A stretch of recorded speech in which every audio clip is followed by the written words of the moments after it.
Good afternoon, respected professors, distinguished speakers, and dear doctors. On behalf of Zydus, it is my great pleasure to welcome you all to today's scientific symposium on rational use of drugs in cardiovascular disease. We sincerely appreciate your valuable time and esteemed presence. My name is Dr. Dihazo, brand manager from Zydus, and I will be the Europe Master of Ceremony for today's scientific symposium. May I kindly request everyone to keep your mobile phones on silent mode throughout the program. Thank you. To begin today's symposium, it is my honor to invite Madazin Wu, this divisional head from Zydus, to deliver the opening speech.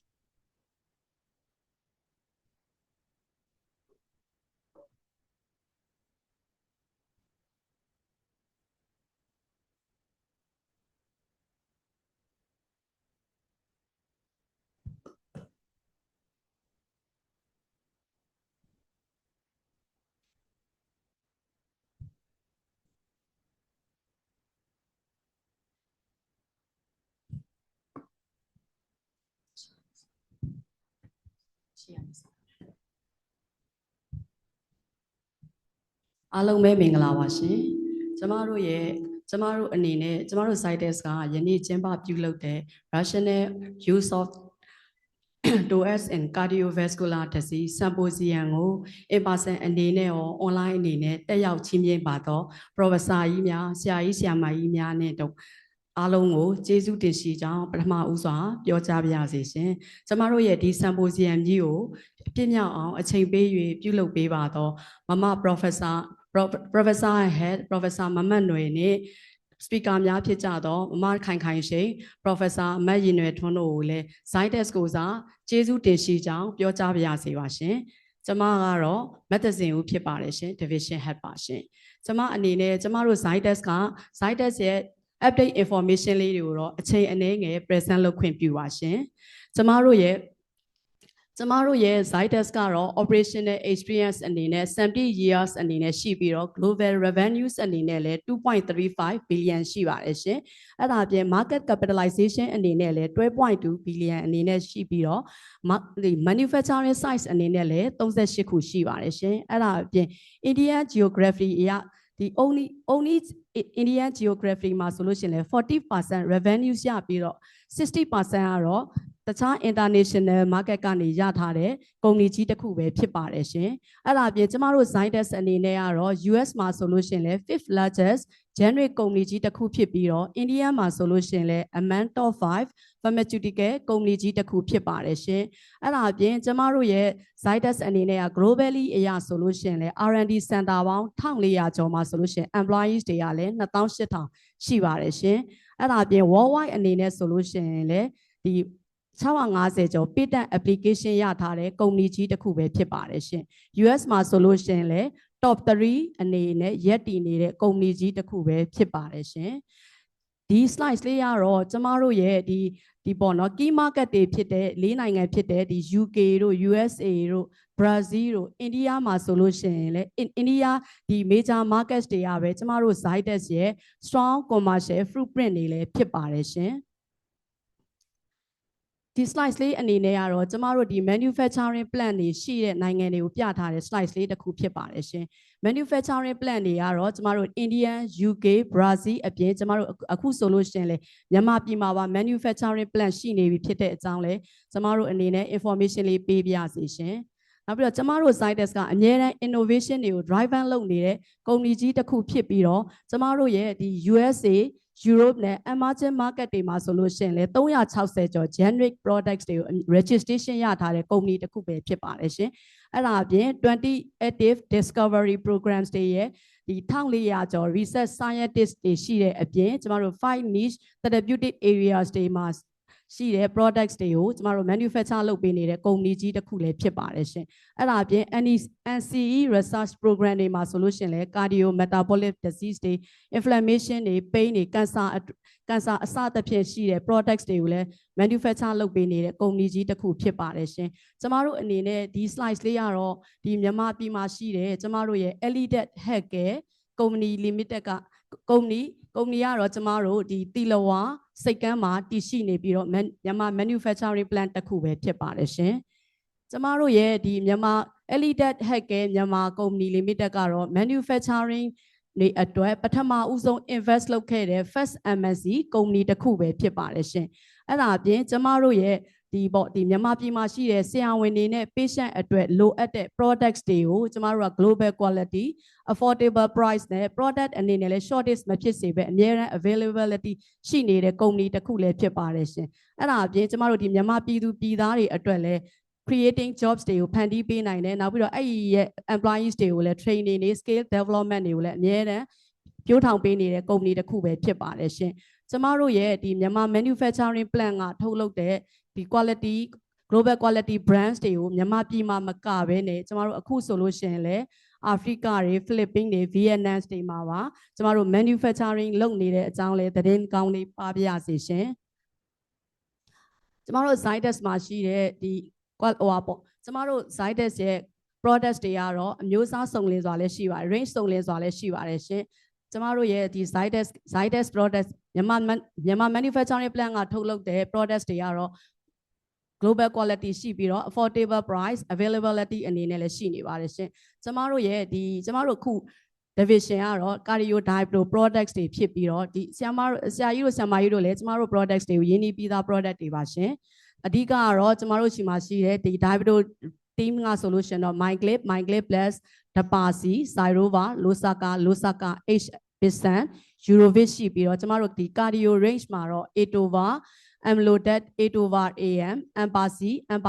m နဲ့ nias exa အခုကျမတို့ဒီနေ့ launch လုပ်မယ် trombone ပါရှင်နောက်ပြီးတော့ no clock ziva and နဲ့ တက်ရှိပါတယ်ရှင်ကျမတို့ဒီ green နေပြထားတဲ့ products တွေကတော့ဒီမြန်မာ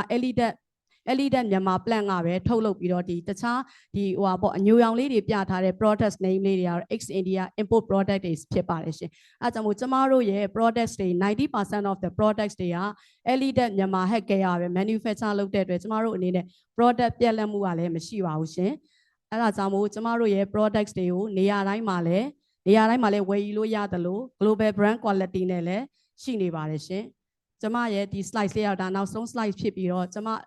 မ presentation ကိုအချိန်ပေး၍နားထောင်ပေးပါတော့ဆရာကြီးဆရာမကြီးများကိုလည်းကျေးဇူးတင်အထူးပင်ကျေးဇူးတင်ရှိပါတယ်ရှင်အားလုံးကိုကျေးဇူးတင်ပါတယ်ရှင် Thank you very much, Madazin, for your insightful opening remarks. It is now my privilege to introduce the chairperson for today's scientific symposium. We are honored to have with us Professor Nunre, Professor and Head, Senior Consultant Cardiologist, Department of Cardiology, Yangon General Hospital. Professor Nunre has made remarkable contributions to cardiology practice and medical education in Myanmar. We are deeply grateful for her leadership, guidance, and support for today's symposium. May I respectfully invite Professor Nunre to take the chair and deliver introductory remarks.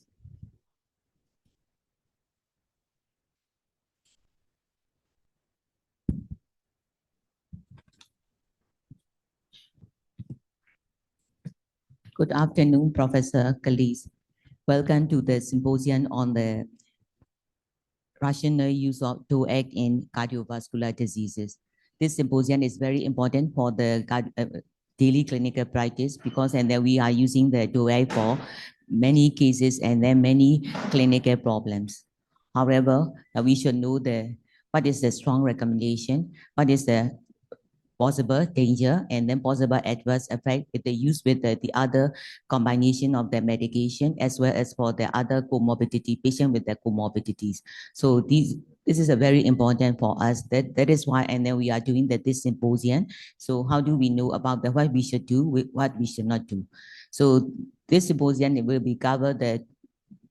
what is the rational use of the DOAC in the daily clinical practice. So we do have the two speakers. Everybody well know about the two speakers, and then one speaker from the Professor Kan Kai Sheng, head of this is the clinical professor and interventional cardiology, and then he will be talking about what is the rational use of DOAC in the patient with the acute coronary syndrome. Another speaker is a Professor Yin Wei Tuan. He is also the interventionist. She will be cover about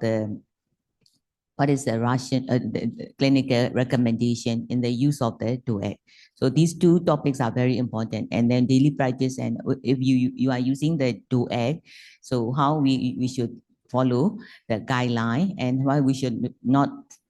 against the follow, how we should against the indication for the guideline. So we should understand. So further introduction, I would like to stop my introduction here, and then I will proceed for the speaker. Thank you.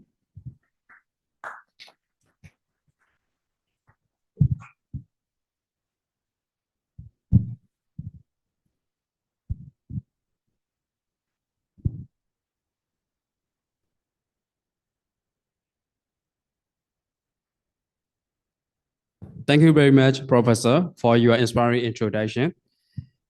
We shall now proceed to our first scientific session. It is my great pleasure to introduce our first speaker, Professor Yin Nue Thon, Professor and Senior Consultant Cardiologist, Department of Cardiology, Yangon General Hospital.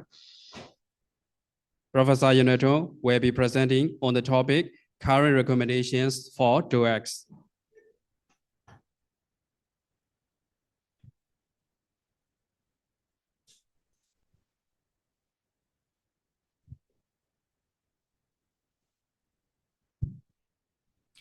Good afternoon, Madam Chairperson, my professor, my teachers, seniors and colleagues, ladies and gentlemen. It's a great pleasure for me to have a chance to participate in this symposium,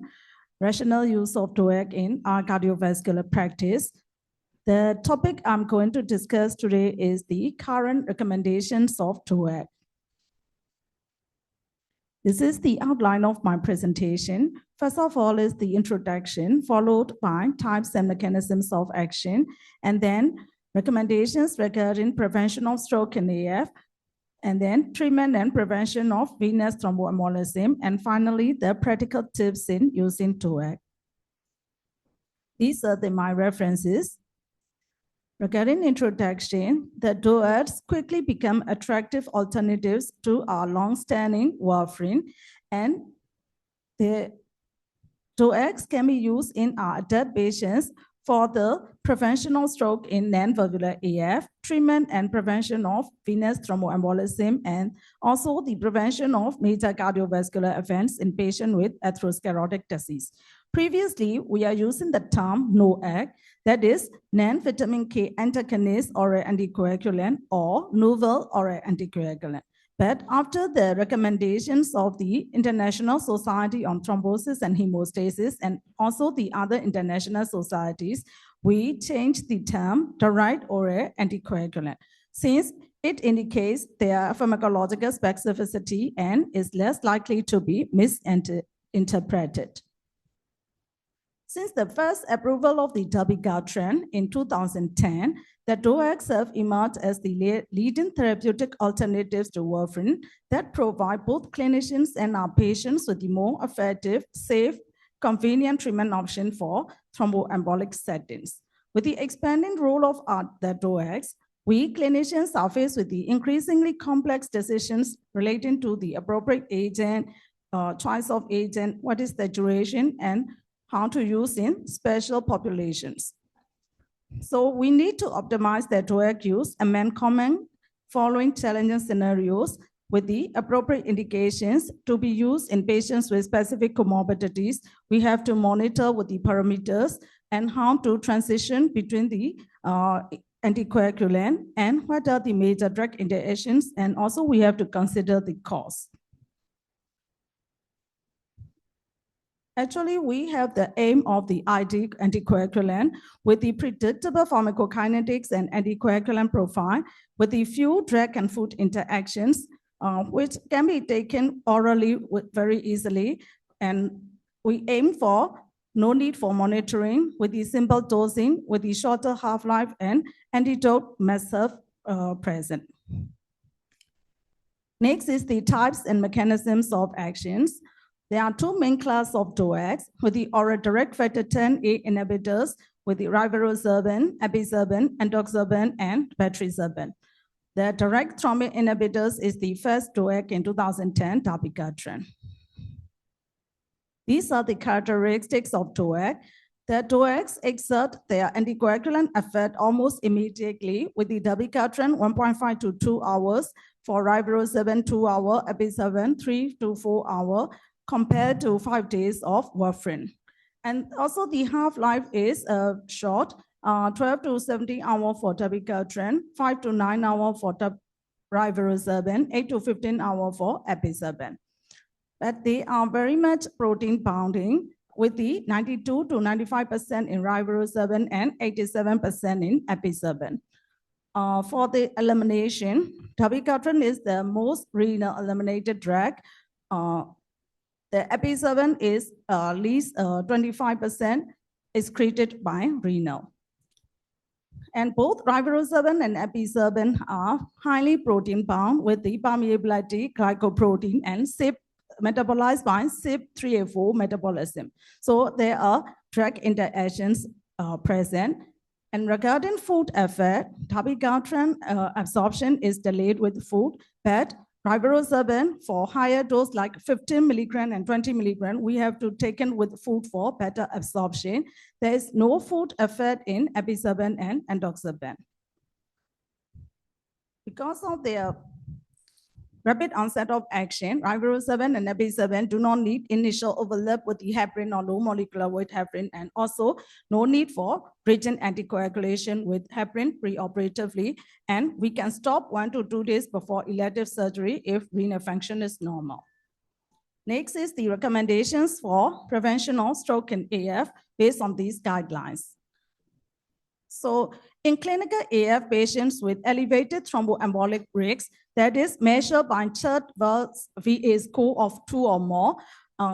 the oral anticoagulation is recommended with the class 1A recommendation. And in preference to warfarin, DOAC are the 1A recommendation, except mechanical heart valves or moderate to severe mitral stenosis. And we can switch from warfarin to DOAC if the patients are failed to maintain adequate time in therapeutic range, TTR less than 70 with warfarin, to prevent thromboembolism and ICH, with the recommendation of 1P. These recommendations based on these trials for episaban, the Aristotle-Ledbach trial, in which trial episaban reduced the risk of stroke or systemic embolism by 21% relative risk reduction, with the episaban group significantly reduced major bleeding events by 31% and 11% reduction in all-cause mortality compared with warfarin. Next is the Averroes trial. In this trial, episaban was compared with the aspirin and also showed episaban significantly reduced the risk of stroke or systemic embolism by 54% and a little bit increase of non-major bleeding, but no statistically significant, and there was no increased risk of fatal or ICH. And the overall all-cause mortality was lower in episaban group. For the rivaroxaban, there's a landmark Rocket AF trial in which rivaroxaban compared with warfarin for prevention of stroke in AF. It showed rivaroxaban effectively prevents stroke and systemic embolisms with the bleeding risk not increased. The major bleeding risk is not increased. And next is the dabigatran trial, Reliant trial. In this case, dabigatran 150 PD, 110 PD versus warfarin for stroke prevention. It also, both dabigatran doses reduce the stroke and systemic embolism by 35% and 35%, and also the bleeding is reduced in 20%. Next is the Aristophane study. There is no head-to-head study, but anticoagulation for reduction in stroke, observational pool analysis on health outcomes and experience of patients. In this large retrospective real-world study comparing DOAC, all three types, episaban, dabigatran, and rivaroxaban against warfarin for preventing stroke, systemic embolism, and major bleeding. And in these chain of studies, in meta-analysis, the DOACs generally had lower risks and systemic embolism rate than warfarin. Among 3 DOAC, EPI7 showing the lowest major bleeding risks and rivaroxaban having a slightly higher bleeding risk compared with warfarin.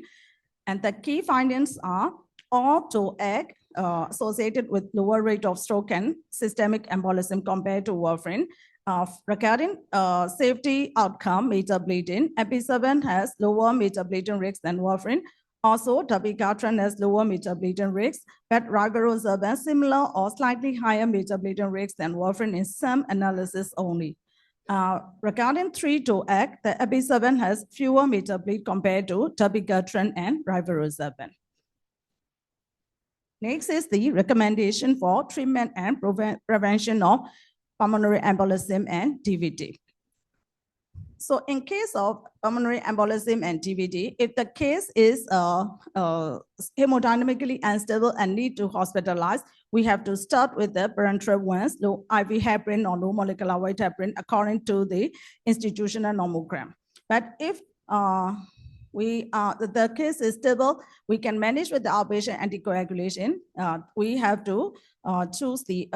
follow the 3 types of treatment: initial therapy for first 5 to 21 days, followed by primary treatment first 3 to 6 months, followed by secondary prevention beyond 6 months. But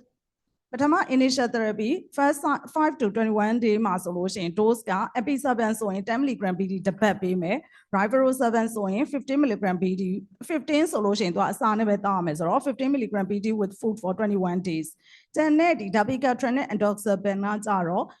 low molecular weight heparin မှာ switch လုပ်ရပါမယ် low molecular weight heparin 9 ရက်ပေးရင် dabigatran ပြောင်းဒါမှမဟုတ် endoxaban ပြောင်း နောက် low molecular weight heparin နဲ့ warfarin ပေါ့နော်အဲ့ဒါတော့ INR 2.5 ရောက်တော့မှ low molecular weight heparin ကိုရက်မယ်ဒါမှမဟုတ်လည်း low molecular weight heparin monotherapy ပေးလို့ရတယ်အဲ့ဒီ first initial therapy ပြီးရင် primary treatment first 3 to 6 months မှာတော့ EPI7 dose ကပုံမှန်ပဲဆိုရင်တော့ 5 mg BD, rivaroxaban 20 mg OD with food, dabigatran 150 BD, endoxaban 60 mg 1 OD, warfarin ကတော့ INR နဲ့သွားမယ်ဒါမှမဟုတ် low molecular weight heparin ပေးလို့ရအဲ့ဒါပြီးရင်မှာဒီ trial တွေအနေနဲ့ထပ်ပြီးတွေ့တာ secondary prevention beyond 6 months နဲ့ဆက်ပေးလို့ရတယ်အဲ့ဒီမှာတော့ EPI7 dose က 2.5 လဲရတယ်5လဲရတယ်ပေါ့နော်များသောအားဖြင့်တော့ 2.5 BD ပဲပေးရ rivaroxaban ကလည်း10 to 20 dabigatran 110 or 150 BD, endoxaban 30 or 60. Now, warfarin လည်းပေးလို့ရတယ် low molecular weight heparin လည်းပေးလို့ရတယ်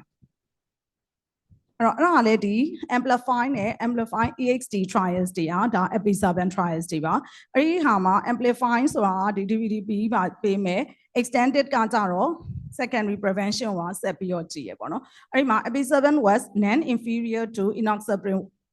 warfarin for preventing symptomatic recurrent VTE or VTE related death. Safety profile in EPI7 significantly lower the risk of major bleeding compared to conventional therapy. Also the hospitalizations,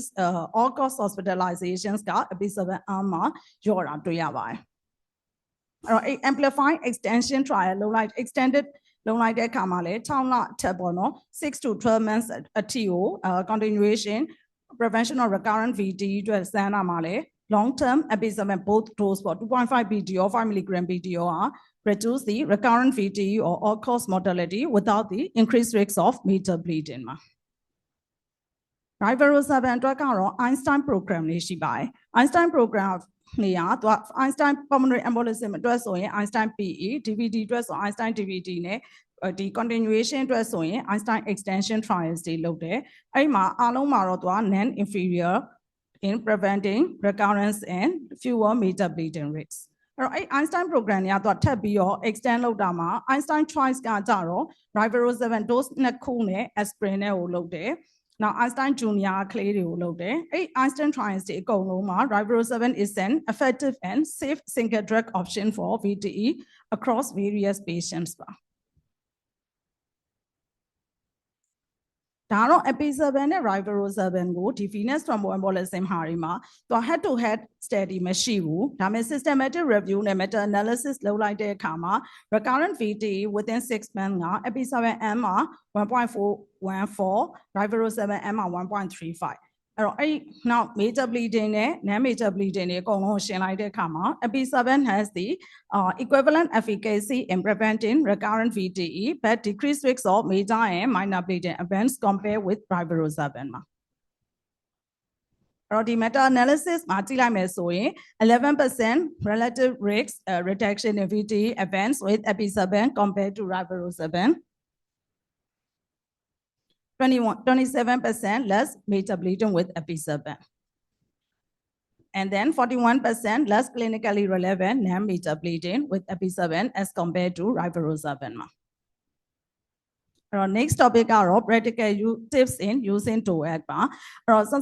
Indications and contraindications solution. Currently approved indication are automatic the stroke prevention for AF, DVD-PE treatment, being secondary prevention of recurrent DVD-PE. Now, primary VTE prophylaxis after orthopedic surgery, hip and knee replacement. Now, the the adult patients hospitalized for any acute medical illness. Now, the cardiovascular events they will reduce low coronary artery disease, peripheral artery disease. Any indication EP7 stroke prevention AF DVD-PE treatment, secondary prevention, hip and knee replacement surgery rivaroxaban cardiovascular disease events go prevent aspirin coronary artery peripheral arterial disease rivaroxaban Now the prophylactic VTE prophylaxis in acutely ill hospitalized patient rivaroxaban betrixaban. Those now tap your slide power. Venous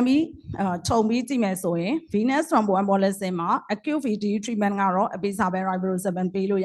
cancer associated thrombosis, EP7 trials, now the non-valvular AF EP7 bleeding nasal no use EP7 followed by rivaroxaban and EP7 tabicatran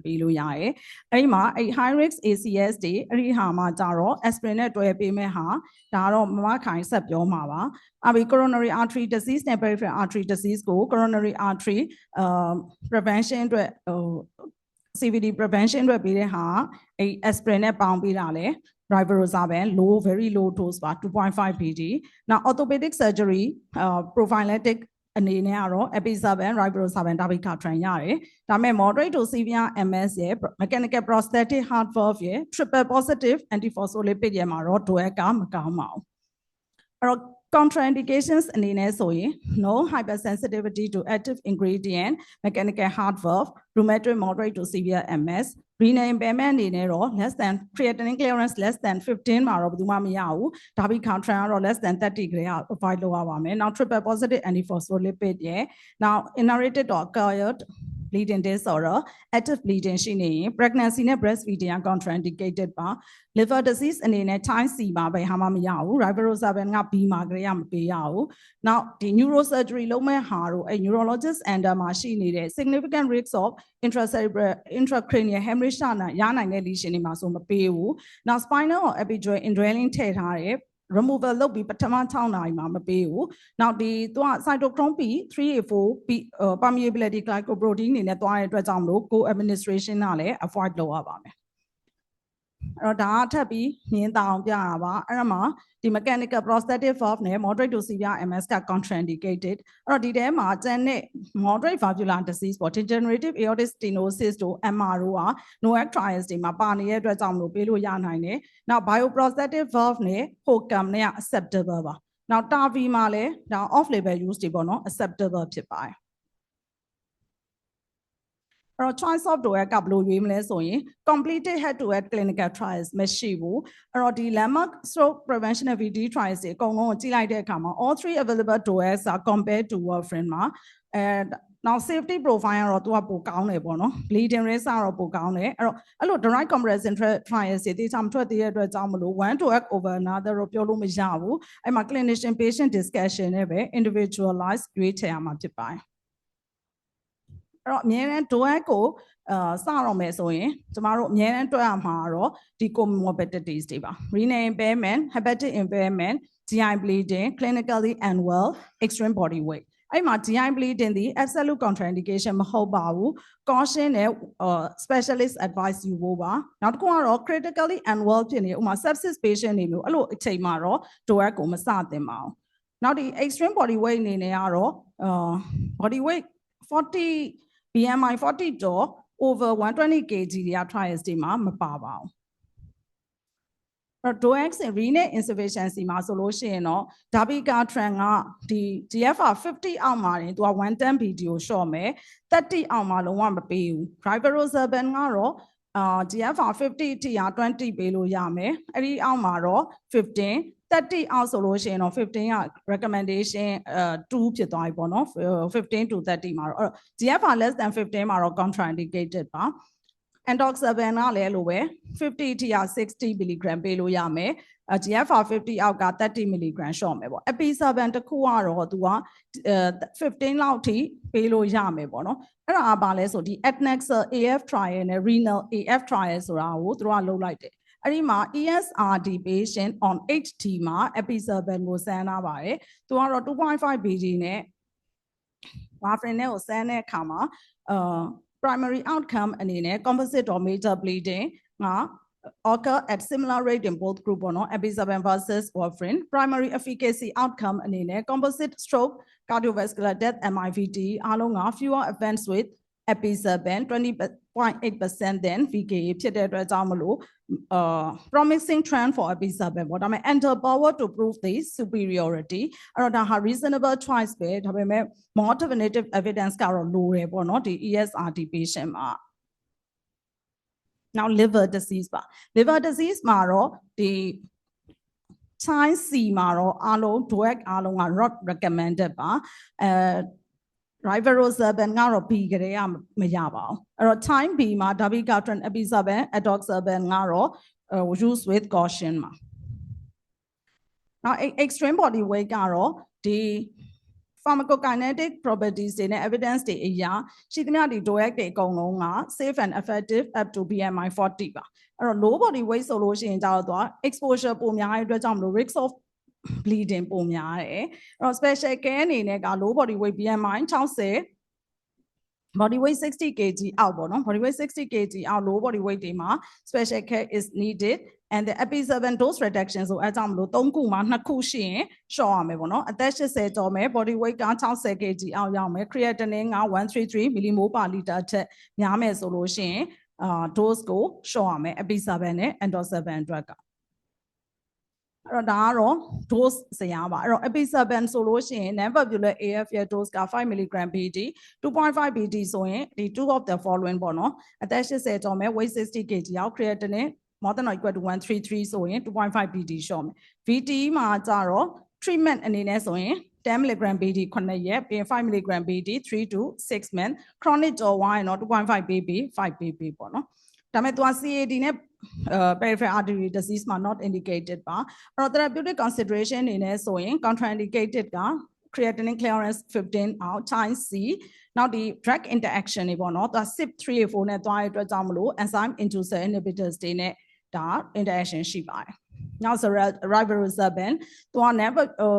stroke prevention မှာ20 mg OD with food or 50 mg daily if creatinine clearance 50 out ပေါ့နော် dose in VTE က acute ဆိုရင်15 BD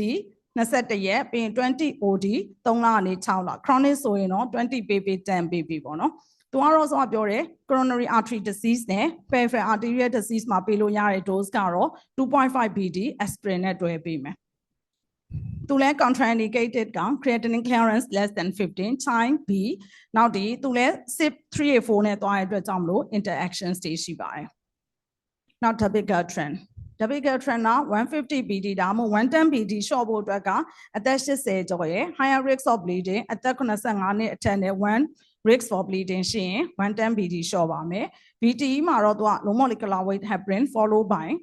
ရှေ့မှာ low molecular weight heparin ပေးရပါမယ် chronic အတွက်ဆိုရင်တော့150 or 110 BD အဲ့လိုပဲသူကကြတော့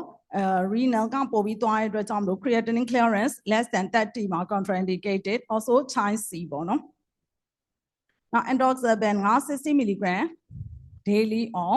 the creatinine clearance 15 to 50 ဖြစ်မယ် body weight သေးမယ် now concomitant permeability glycoprotein inhibitors တွေနဲ့ဆိုရင်30 mg short ချမယ် VT dose ကတော့ low molecular weight heparin 5 to 10 days followed by 60 mg OD for 3 to 6 months နဲ့ chronic ဆိုရင်တော့ 30 pp 60 pp ပါ administration instruction ပေါ့နော် say ဘယ်လိုတောင်းရမလဲဆိုရင် episaben က can swallow whole or with or without food ပါအဲ့အတွက်ကြောင့်မို့သူကဒီ rice stew မှာလည်းခြေပြီးထည့်လို့ရတယ်ပေါ့ rivaroxaban ဆိုလို့ရှိရင်15 mg နဲ့20 mg tablet နှစ်ခုကတော့ should be taken with food ပါ absorption ပိုကောင်းမှုအတွက် 2.5 နဲ့ 10 ကတော့ with or without food ရပါတယ်သူလည်းလိုပဲ rice stew ထဲကထည့်လို့ရတယ် dabigatran ကကြတော့သူကဟိုဖောက်လို့မရဘူးလေချူးလုပ်လို့မရဘူး capsule ကို open လုပ်လို့မရဘူး absorption အရင်ပိုများမယ်အဲ့အတွက်ကြောင့်မလို့သူကတော့ original packaging အတိုင်းပဲတောက်ရပါမယ်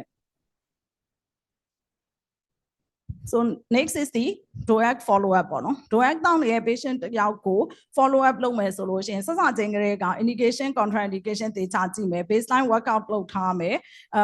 choice of anticoagulation က correct choice ဖြစ်ရမယ် correct dose ဖြစ်ရမယ်ပြီးရင် education လုပ်ပြီး handover card ပေါ့သူတို့စီမှာတော့ရှိမယ်နော်ကျမတို့မှာတော့အဲ့လို card ရလို့တော့မဟုတ်ပေမဲ့ warfarin ဆိုရင်တော့ဟို INR ဇယားလေးတော့ရှိရပေါ့ဒီ NOAC ကိုတော့ cut တော့မလုပ်ထားဘူးသေးဘူး now organization follow up ဘယ်လိုလုပ်မလဲဆိုတာအတိအကျရှိမယ်ပေါ့အဲ့တော့ first follow up ကတစ်လမှာ follow up လုပ်ပါမယ်အဲ့ဒီမှာလည်းဘာတွေပြန်ကြည့်မလဲဆိုရင် thromboembolic or bleeding events ရှိသလား any side effects adherence ကောင်းသလား change in co-medication ပေါ့နော် CYP3A4 နဲ့တွားတဲ့အတွက်ကြောင့်မလို့drug interaction ကြည့်ရမယ်နောက်ပြီးဒီပြန်ပြီးတော့ blood sample တွေပြန်လုပ်မယ် reassessment third fast နဲ့ Hess blood ကိုလုပ်မယ်နောက် stroke နဲ့ bleeding risk factor assessment improvement ကိုကြည့်မယ်ပြီးရင် reassessment တော့ NOAC correct dosing ဟုတ်မဟုတ်ကိုကြည့်မယ်ပေါ့အဲ့တော့ဒီ time interval တွေအနေနဲ့ဆိုလို့ရှိရင် creatinine clearance ကောင်းတယ်ဆိုရင်တော့6လတစ်ခါလောက်လုပ်လို့ရမယ်နှုတ်မို့ရင်တော့30 to 60ဆိုရင်3လတစ်ခါ30အောက်ဆိုရင်တစ်လ2လတစ်ခါပြန်စစ်မယ်ပေါ့liver မှာဆိုလဲလိုပဲ time A ဆိုရင်တော့6လတစ်ခါရမယ် time B ဆိုလို့ရှိရင် every 3 months time C ဆိုရင်တော့တစ်လ2လတစ်ခါလုပ်ရမယ်ပေါ့နော်ကျန်တဲ့ low or moderate bleeding rate ဆိုရင်6လတစ်ခါ reassess ပြန်လုပ်လို့ရတယ်Hess plus ကို high ဖြစ်တယ်3ကျော်တယ်ဆိုရင်တော့3လတစ်ခါ assessment ပြန်လုပ်အဲ့တော့ DOAC ရဲ့ဒီ anticoagulant effect ပေါ့နော်ဘယ်လောက်ရှိလဲဆိုတော့ပုံမှန်တော့မတိုင်းဘူးဒါပေမဲ့ဘယ်အခါမှာတိုင်းလဲဆိုရင် at the time of major bleeding urgent surgery လိုတယ်ဒါမှမဟုတ် new or deteriorating renal impairment recurrence or extension of thromboembolism when therapeutic adherence is assumed and using concomitant medications which induce or inhibit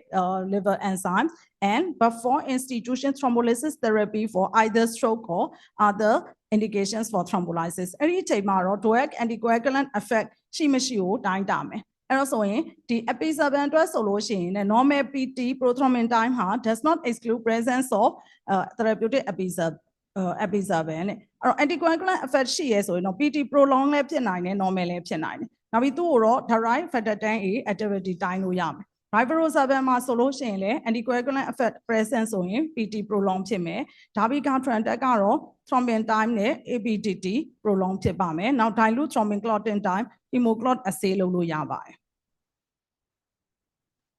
next က managing bleeding on DOAC ပါအဲ့တော့ DOAC နဲ့ bleeding ရပြီဆိုရင် establish which DOAC was taken dose and what is the time of the last dose ပေါ့နော် now bleeding severity ကြည့်မယ် fluid resuscitation လုပ်မယ် urgent full blood count GNM တွေလုပ်မယ် renal function တွေတိုင်းမယ်episaben အတွက်ဆိုရင် factor 10 level တိုင်းမယ် rivaroxaban အတွက်ဆို PT နဲ့ 10A တိုင်းမယ် dabigatran အတွက်ဆိုပြောရဲ ABDT TT dabigatran level တိုင်းမယ်အဲ့ဒါပြီးတော့မှတခြားဆေးတွေပေါ့နော် concomitant တောက်တဲ့ဆေးပေါ့သူ drug interactions များတဲ့အတွက်ကြောင့်မလို့အဲ့ဒါတွေကိုကြည့်မယ်ပြီးရင် anyway stop DOAC ပေါ့နော် any other agents that may influence coagulation status ကိုလည်းအားလုံး stop လုပ်မယ် mind bleeding ဆိုလို့ရှိရင်တော့ local hemostatic measures နဲ့ပဲသွားမယ် next dose of DOAC ကိုခဏ delay လုပ်ထားမယ်ပေါ့အဲ့တော့ clinically significant bleeding ဖြစ်တယ်ဆိုရင်တော့အကယ်၍ previous 2 hour အတွင်းမှာတောက်ခဲ့ရဆိုရင် activated charcoal ပေးမယ် hematologist consult လုပ်မယ် minor bleeding measures ပေါ့ mechanical compression တို့ဘာလို့လုပ်လို့ရမယ် surgical ဒါမှမဟုတ် radiological intervention ဒီ source of bleeding လုပ်လို့ရမလားကြည့်မယ် fluid resuscitation လုပ်မယ် transfusion support ပေးမယ်ဒီ reverse agent အနေနဲ့ dabigatran အတွက်ဆိုရင် adarucizumab ပေးလို့ရမယ်ဒီ epi7 or rivaroxaban အတွက်ဆိုရင်တော့ life threatening bleeding ရှိရဆိုရင် Adaxanet alpha ပေးလို့ရမယ်နောက် prothrombin complex concentrate နောက် dialysis ပေါ့အဲ့ dialysis ကတော့ဒါ special consideration ဒါပေမဲ့ဒီ rivaroxaban နဲ့ epi7 ဆိုရင်တော့ no role for dialysis ဘာလို့လဲဆိုသူတို့က high protein binding ဖြစ်တယ်တဲ့အဲ့ဒါကတော့ reverse agents ရဲ့ indications တွေပါအဲ့ဒီadarucizumab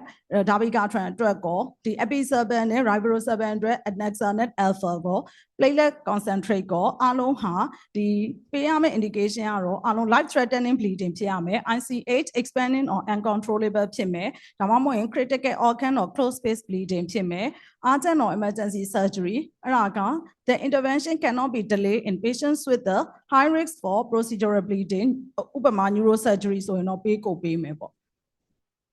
နောက်တစ်ခုကတော့ triamcinolone acid ကတော့ not licensed for specific DOAC reversal ဒါပေမဲ့သူလည်းဒီစောစောပြောတဲ့ indication တွေအတွက်ဆိုရင်ပေးလို့ရပါတယ်တဲ့အဲ့ဒီ antidote တွေကို should not be used ကတော့ဒီ elective surgery တွေမှာမလုပ်ဘူး GI bleed လောက်မှာမလုပ်ဘူး high DOAC drug levels တွေ့နေတယ်ဒါပေမဲ့ bleeding association မရှိဘူးဆိုရင်မပေးဘူးနောက် need for surgery or intervention က that can be delayed ဆိုလို့ရှိရင်လည်းမပေးဘူး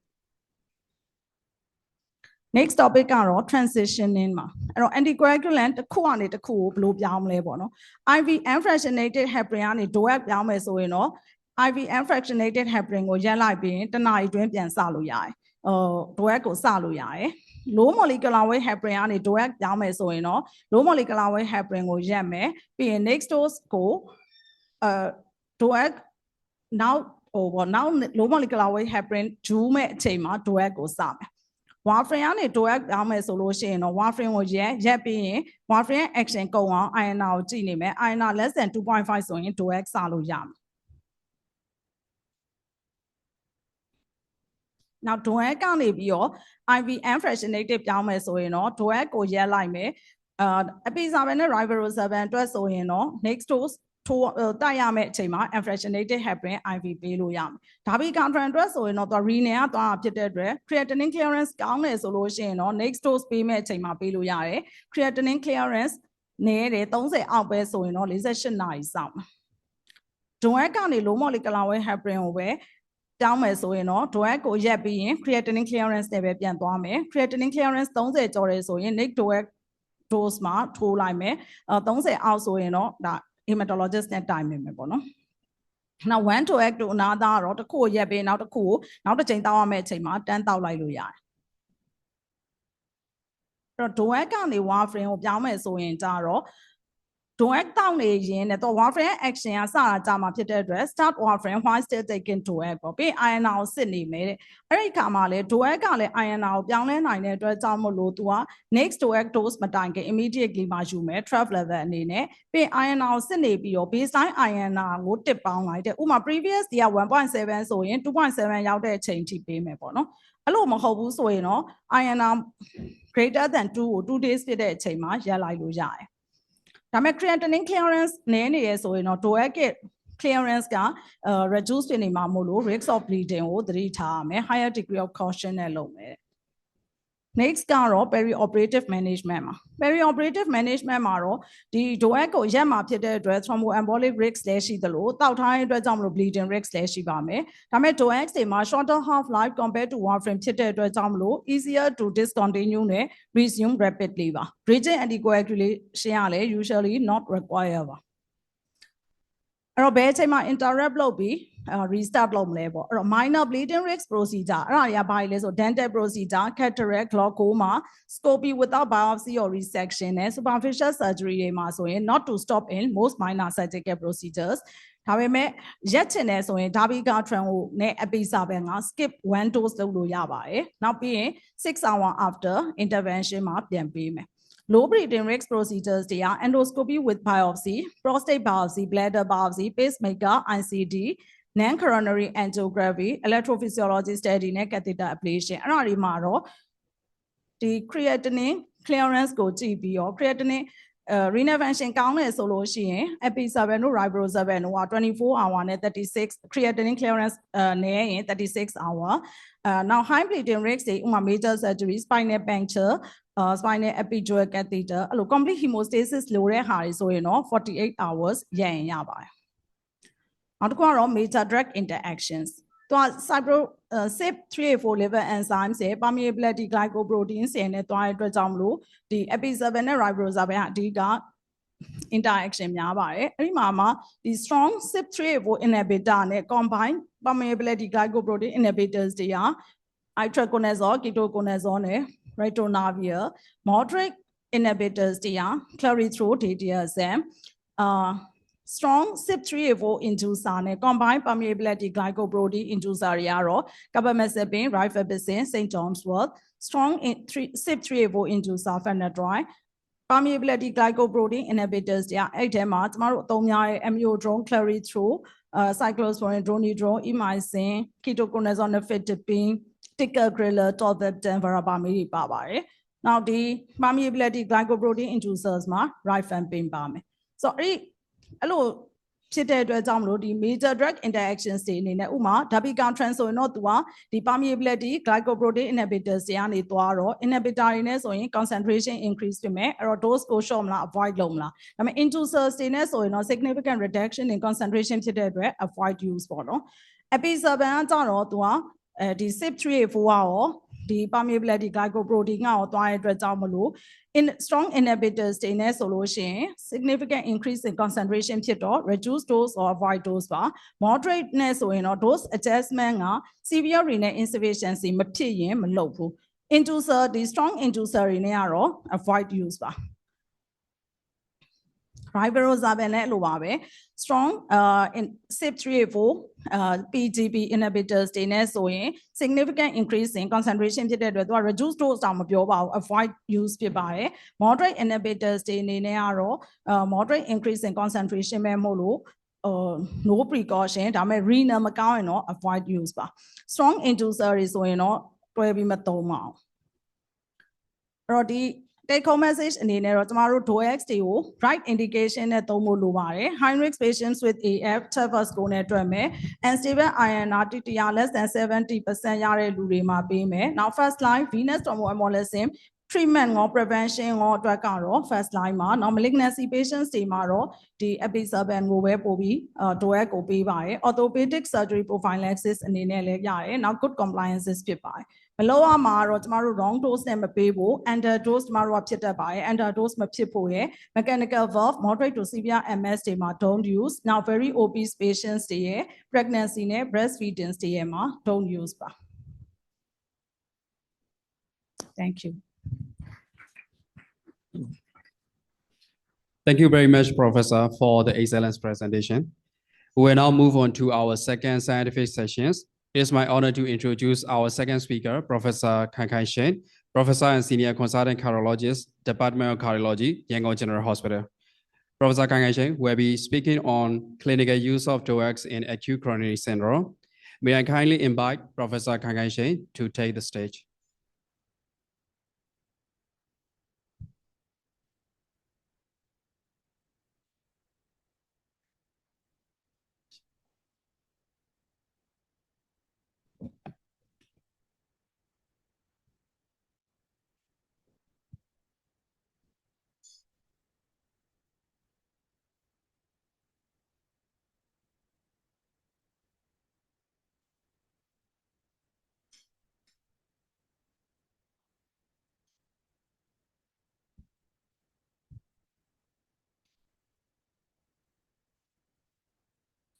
Good afternoon, Mr. Chairperson, all my senior and junior colleagues. Thank you for allowing me to present this topic about the clinical use of direct oral anticoagulant in acute coronary syndrome.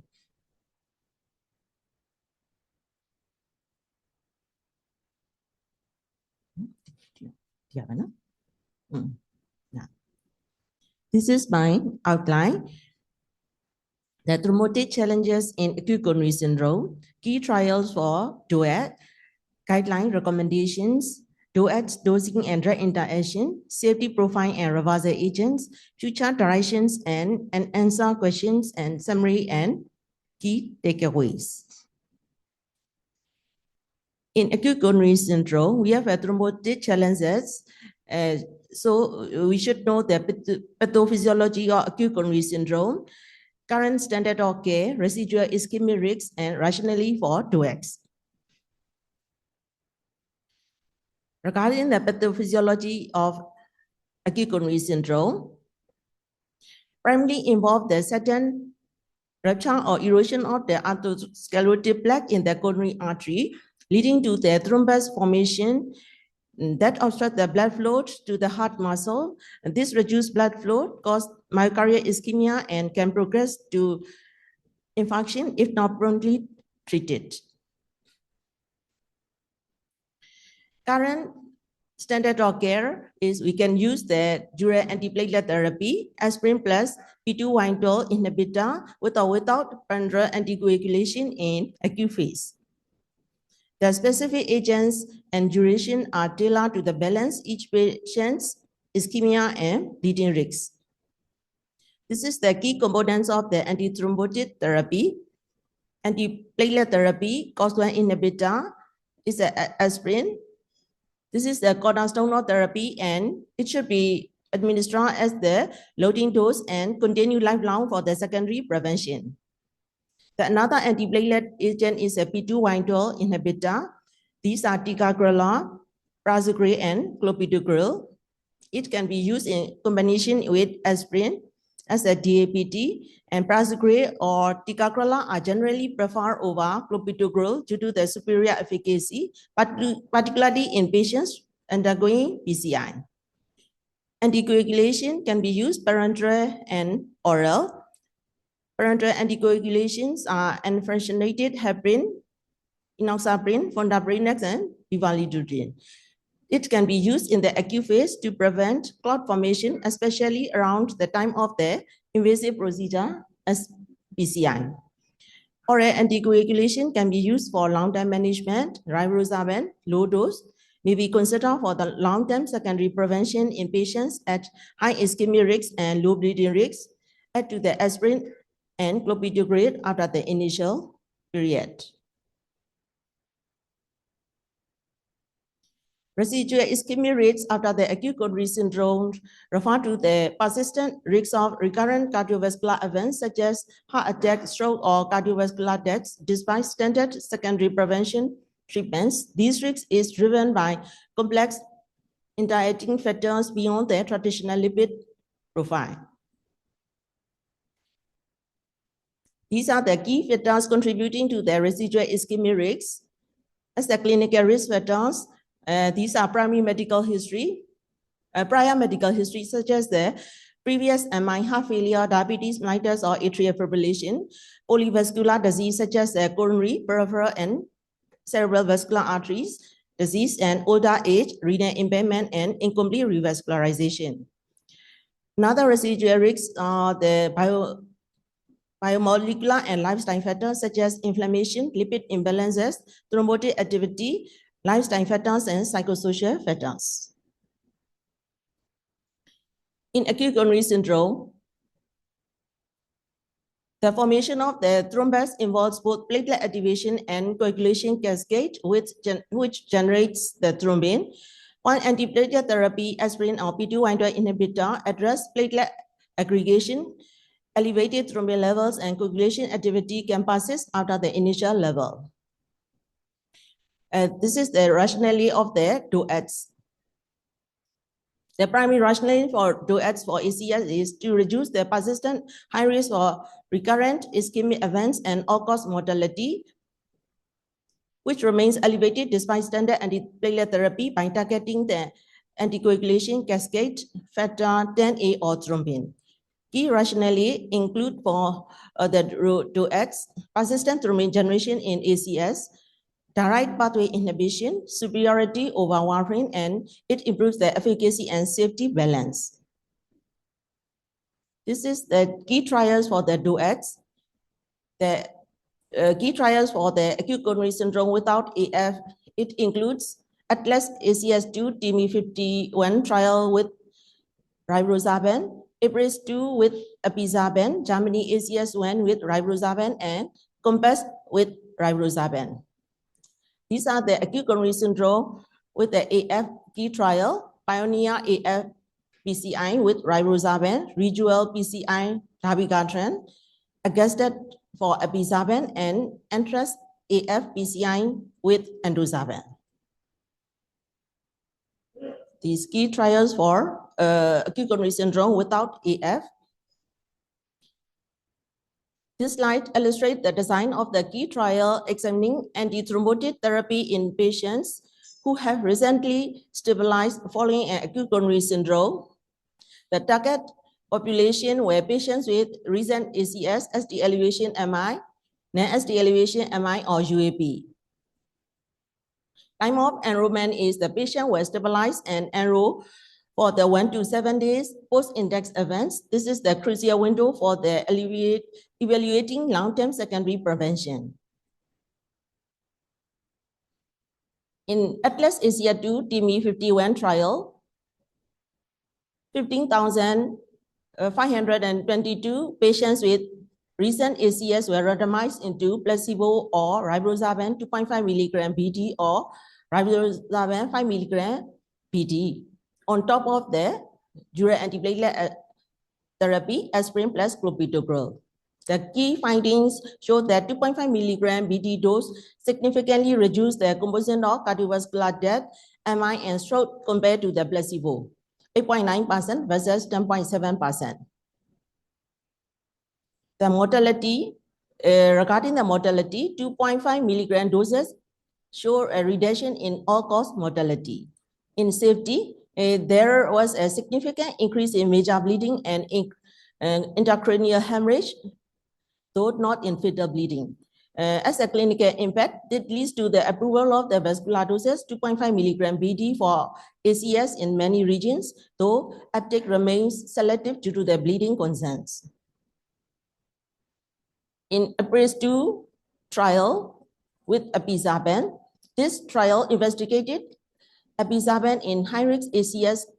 patients already receiving antiplatelet therapy. The design for the patients, 7,392 patients receiving apixaban 5 milligram BD or placebo plus DAPT. The key findings showed that the trial was terminated early due to the significant increase in major bleeding without a corresponding reduction in ischemic events. As a conclusion, standard stroke prevention dose of apixaban 5 milligram BD are too high when compared with DAPT in post-ACS setting. In Germany, ACS1 trial with rivaroxaban, and this was a phase 2 safety trial exploring a drop the aspirin strategy without aspirin, similar to what is done in AF population. The design was compared with a rivaroxaban 2.5 milligram BD plus PD-1 inhibitor versus standard DAPT, such as aspirin plus PD-1 inhibitor. The bleeding rates were similar between these two groups. As a conclusion, it suggested that replacing aspirin with low-dose rivaroxaban is safe, but it was not powered to prove it was more effective in preventing heart attacks. In COMPASS-2 trial with rivaroxaban, this focused on stable coronary or peripheral arterial disease. It is relevant because many participants have a history of acute coronary syndrome. The design was rivaroxaban 2.5 milligram BD plus aspirin or aspirin alone. Key findings showed that significant reduction in MACE and mortality. As a clinical impact, it reinforced the dural pathway concept for long-term secondary prevention after the initial ACS stabilizing phase. This is the summary table for the key 4 trials about the DOACs in acute coronary syndrome without AF. In Atlas ACS2 trial with the use of rivaroxaban 2.5 milligram BD plus dural antiplatelet therapy, and positive result showing reduced MACE and cardiovascular death, but increased bleeding. In APRIS2 trial, gives their negative results, terminated early due to the excessive bleeding. In Germany, ACS1 trial, the study is neutral but safety, similar bleeding to the standard DAPT therapy. In COMPRESS trial, positive results, benefits in stable CAD or PAD with prior myocardial infarction. As a bottom line, currently, only low-dose rivaroxaban 2.5 milligram BD is used in selected high ischemic risk ACS patients without atrial fibrillation, but not routinely used for everyone because the bleeding risk often offsets the benefits. Another key trials for is the acute coronary syndrome with AF. These are Pioneer AF, Rejuel PCI, and Augusta, and Entrust AF PCI. This is the Pioneer AF PCI trial. The design addressed the challenge of the treating patients with atrial fibrillation who require PCI. This group needs to both stroke prevention, anticoagulation, and stent thrombosis prevention, antiplatelet therapy.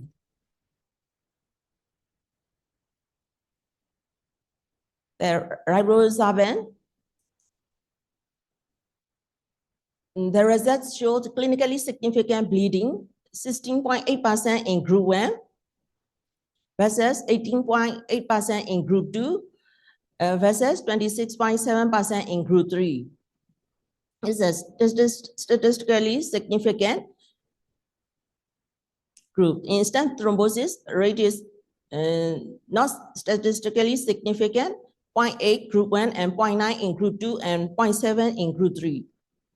As a conclusion, among patients with non-valvular AF who underwent PCI, the rivaroxaban-based strategy was associated with lower frequency of clinically significant bleeding compared to the warfarin DAPT strategy. Stent thrombosis appears to be similar between the three groups. As a takeaway message for the Pioneer AF PCI trial, it established that reduced dose of rivaroxaban 50 milligram combined with P2Y12 inhibitor, especially clopidogrel, is safer than the warfarin-based triple therapy. Another DOAC study for the ACS with AF is a Rejuel PCI. During therapy, dabigatran 110 milligram twice daily plus P2Y12 inhibitor, and during therapy for dabigatran 150 milligram twice daily plus P2Y12 inhibitor, and triple therapy warfarin plus DAPT therapy. These three groups compared in this study. The key findings showed that both dabigatran DAT regions were superior to vitamin K antagonist triple therapy regarding the bleeding. As a takeaway message, ischemic events among or stroke were similar across the groups, though numerical increase in stent thrombosis was noted in the 110 milligram group, leading to many to prefer the 150 milligram dose for high ischemic risk patients. Another study is Augusta Apizaban. The trial addressed the challenges between the preventing stroke due to the atrial fibrillation and preventing ischemic events and stent thrombosis due to the acute coronary syndrome or PCI, while minimizing bleeding risks.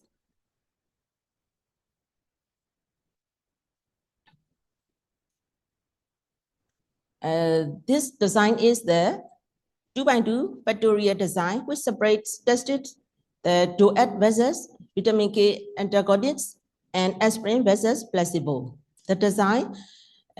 recruited 4,641 patients. These are randomized into the anticoagulation group. Apizaban 5 milligram BD was given versus vitamin K antagonist group, and antiplatelet aspirin versus placebo. All patients received a P2Y12 inhibitor, mostly clopidogrel. Key findings showed that apizaban was safer than vitamin K antagonists, and omitting aspirin, placebo M significantly reduced bleeding without increasing ischemic events. As a takeaway message, this trial solidified the strategy of apizaban plus clopidogrel as a preferred regimen for most patients. Another key trial is the ENTRUST atrial fibrillation PCI with endozaban. It includes the 1,500 patients were randomized into endozaban 60 milligram OD plus P2Y12 inhibitor versus vitamin K plus DAPT. Endozaban-based DAT was non-inferior to VK triple therapy for major or clinically relevant non-major bleeding. The further support is the class wide safety or DOAC-based due to the therapy over warfarin-based triple therapy. This is the summary of the modern management acute coronary syndrome with AF with the use of DOAC. The choice of the anticoagulant, DOAC is preferred over the vitamin K, antagonists, warfarin. The dural therapy, DOAC plus P2Y12 inhibitor is the default after the first week. As the triple therapy duration should be limited to the procedure period, usually less than or equal 1 week or at discharge. Preferred P2Y12 inhibitor is clopidogrel. Prasugrel or ticagrelor are generally avoided in triple therapy due to the high bleeding risks. For the long-term management in a FIRE trial, once the patient is 12 months post ACS or PCI, a FIRE trial showed that DOAC monotherapy is safer and even more effective than continue the antiplatelet drugs, DOAC plus aspirin or clopidogrel. And I like to continue the guideline recommendation for this DOAC regarding the balancing ischemic versus bleeding. The main concept of the DOAC use was tailor the duration of triple therapy, oral anticoagulation therapy plus dural antiplatelet based on the individual risks. In patients with high ischemic risks with low bleeding risks, triple therapy oral anticoagulation therapy plus aspirin or P2Y12 aspirin plus P2Y12 inhibitor for a 1 week, maximum 1 month, followed by dural therapy, oral anticoagulation therapy plus P2Y12 inhibitor for up to 6 to 12 months. Finally, oral anticoagulation monotherapy as a long-term management. For the patients with high bleeding risk and low ischemic risk patient, we should initiate dural therapy with anticoagulation therapy plus P2Y12 inhibitor immediately post-hospital discharge, avoiding aspirin entirely, and then followed by oral anticoagulation monotherapy after 6 months. Preferred DOACs should be low-dose rivaroxaban 50 mg OD or dabigatran 110 mg BD or apizaban 5 mg BD are generally preferred over vitamin K antagonist warfarin in the setting due to the favorable bleeding profile with DAT. This is the DOAC dosing and drug interaction. For the rivaroxaban dosing, for the secondary prevention post-ACS patients, according to the ATLAS trial, 2.5 mg BD with aspirin with or without clopidogrel. For the patients with AFA PCI, according to the PIONEER trial, rivaroxaban dose 50 mg once daily with P2Y12 inhibitor. For the apizaban dosing in AF and PCN, according to the Augusta trial, 5 mg BD should be given, but in the case of high older age, more than 80 years, body weight less than 60 kilogram and serum creatinine more than or equal 1.5 milligram. Among two of these, apizaban dose should be reduced 2.5 milligram PD. For the renal function assessment, all DOACs require dose adjustment based on the creatinine clearance. Should be aware of the strong P2Y cytochrome P3, 3A4 and P-glycoprotein inhibitor inducer, which can significantly alter DOAC level. Example, clarithromycin or ketoconazole.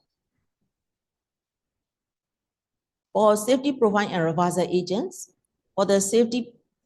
primary concern, combining with DOACs with potent antiplatelet agents, DAPT significantly increase the risk of bleeding. So reduction strategy may be considered. Use lower dose of DOACs, example rivaroxaban 2.5 milligram BD. Limit the duration of triple therapy to the maximum necessary. Prefer clopidogrel over ticagrelor or prasugrel for the PD-1 inhibitor. Components of the DAPT, especially in high bleeding risk patients. Use proton pump inhibitor in all patients on triple therapy. And this is the short notes of reversal event agents. Previously, speaker explained a lot of explanation. What is the future direction and answer questions? As an answer question is the role of DOACs, apixaban, dabigatran for the secondary prevention in patients without AF. Optimal management of patients presenting with acute coronary syndrome who are already on DOACs for another indication such as the DVT and PE. Current strategy is hold their DOACs, use the parenteral anticoagulation, example, heparin or lomoglipron heparin per protocol, and decide on re-administration after PCI. Optimal duration and choice of the P200 inhibitor in dural antithrombotic therapy. Clopidogrel is the standard, but ticagrelor and prasugrel is the evolving area. As a future trend, more focused research on individualized risk stratification tools to precisely identify patients who will benefit from DOAC-based dural therapy innovation while minimizing the bleeding. This is the last slide, summary and takeaways slide. In post-ACS secondary prevention, in ACS without AF, no? Very low dose rivaroxaban 2.5 milligram BD is the only DOAC proof in some regions to reduce the current ischemic events in high ischemic risk. Evidence on ATLAS AC2 TIMI51 trial. In patients with ACS PCI plus atrial fibrillation during antithrombotic therapy, DOAC plus P2Y inhibitor is preferred over warfarin-based triple therapy. In preferred DAT region, DOAC at AF plus clopidogrel without aspirin significantly reduce bleeding. On evidence of Pioneer, Rejuel, PCI, and Augusta trial. The duration should be limited triple therapy less than or equal 1 week, maximum 1 month in most patients, then transition to DAT. Bleeding as a safety, bleeding risk is the primary concern. Use proton pump inhibitor and adhere to guideline recommended and reduce intensity or region. Thank you for your kind attention. Thank you very much, Professor, for sharing your valuable clinical insights. We will now have a brief product presentation by Dr. Sithuhan, Brand Manager from Zydus. May I kindly invite Dr. Sithuhan to proceed with the presentation.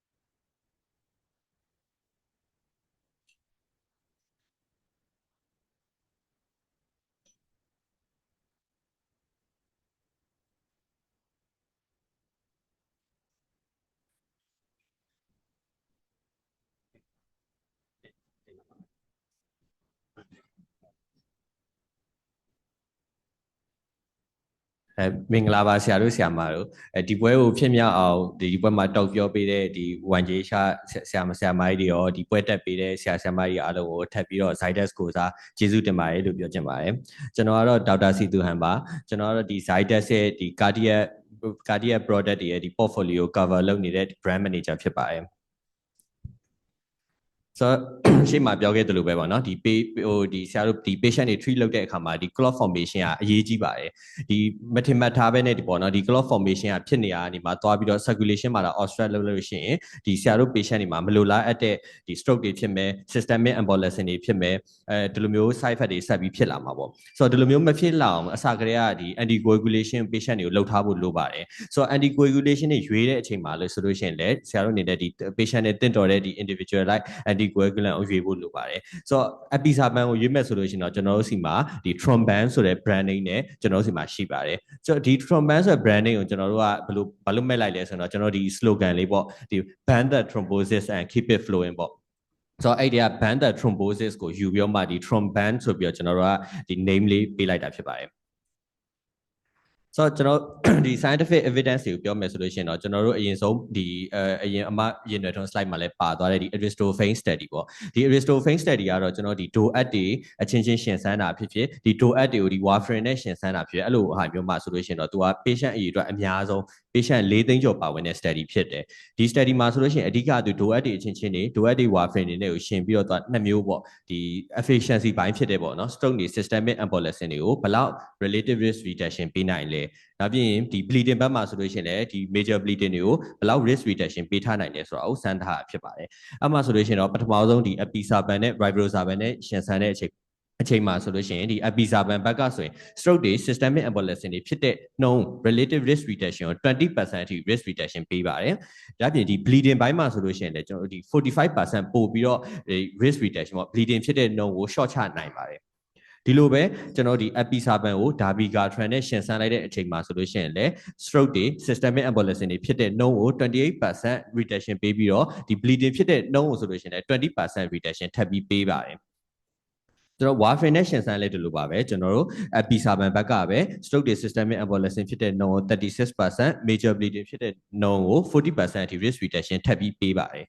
ဆိုတော့ဒီကျွန်တော်တို့ဒီ DOAC အချင်းချင်းဖြစ်ဖြစ် warfarin နဲ့ဖြစ်ဖြစ်ရှင်ဆန်းတဲ့အချိန်မှာတော့ဒီ safety ရော efficiency ရောကတော့ဒီ episaban ဘက်ကတော့ပို့ပြီးတော့အလေးတာတယ်လို့ဒီ study မှာတော့ဖော်ပြထားပါတယ်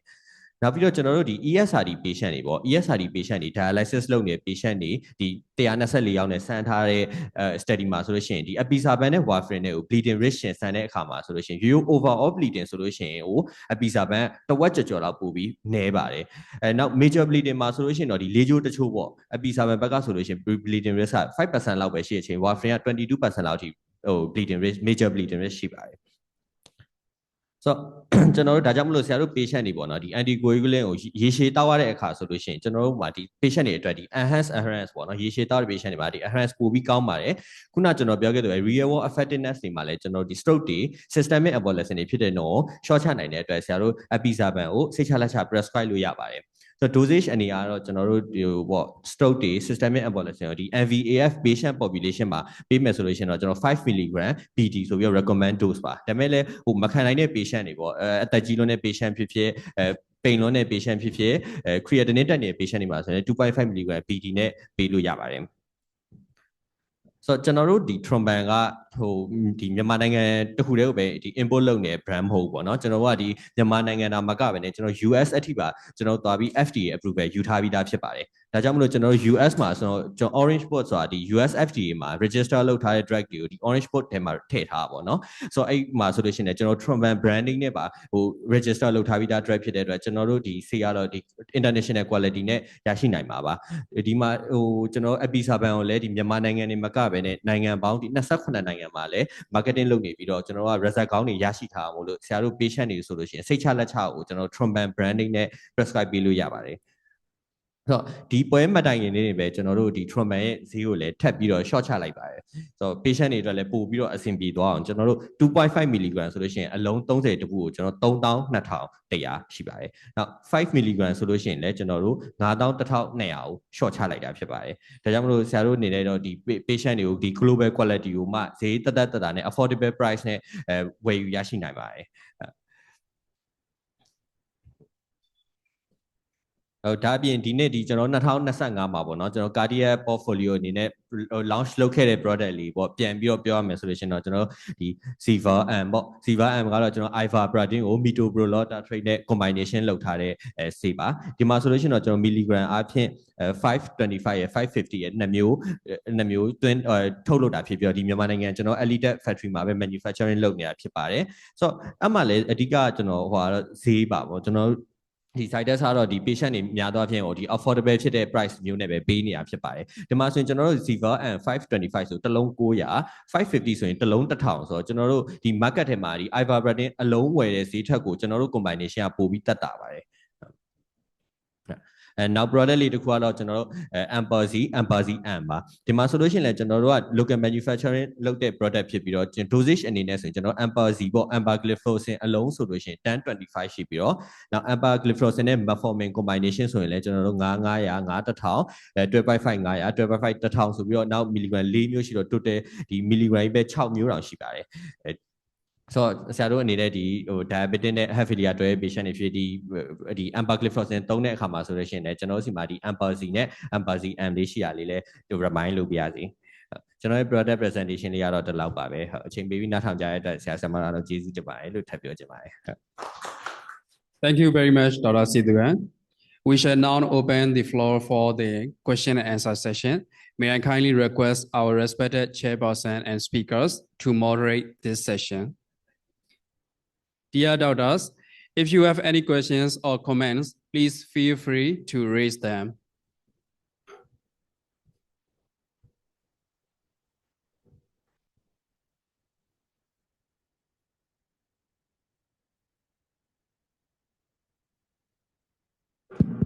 So now we bring you back to the Q&A section of the academic section.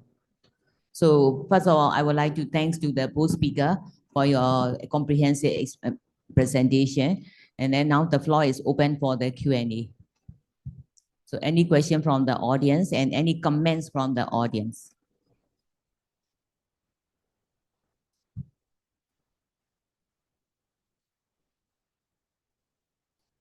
So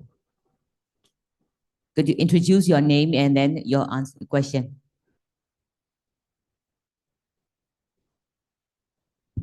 I am Dr. Zanula from the endocrine ward of YJ. I would like to know in case of the acute coronary syndrome, the acute state and the long-term state, I would like to know is the choice of the in the new guideline.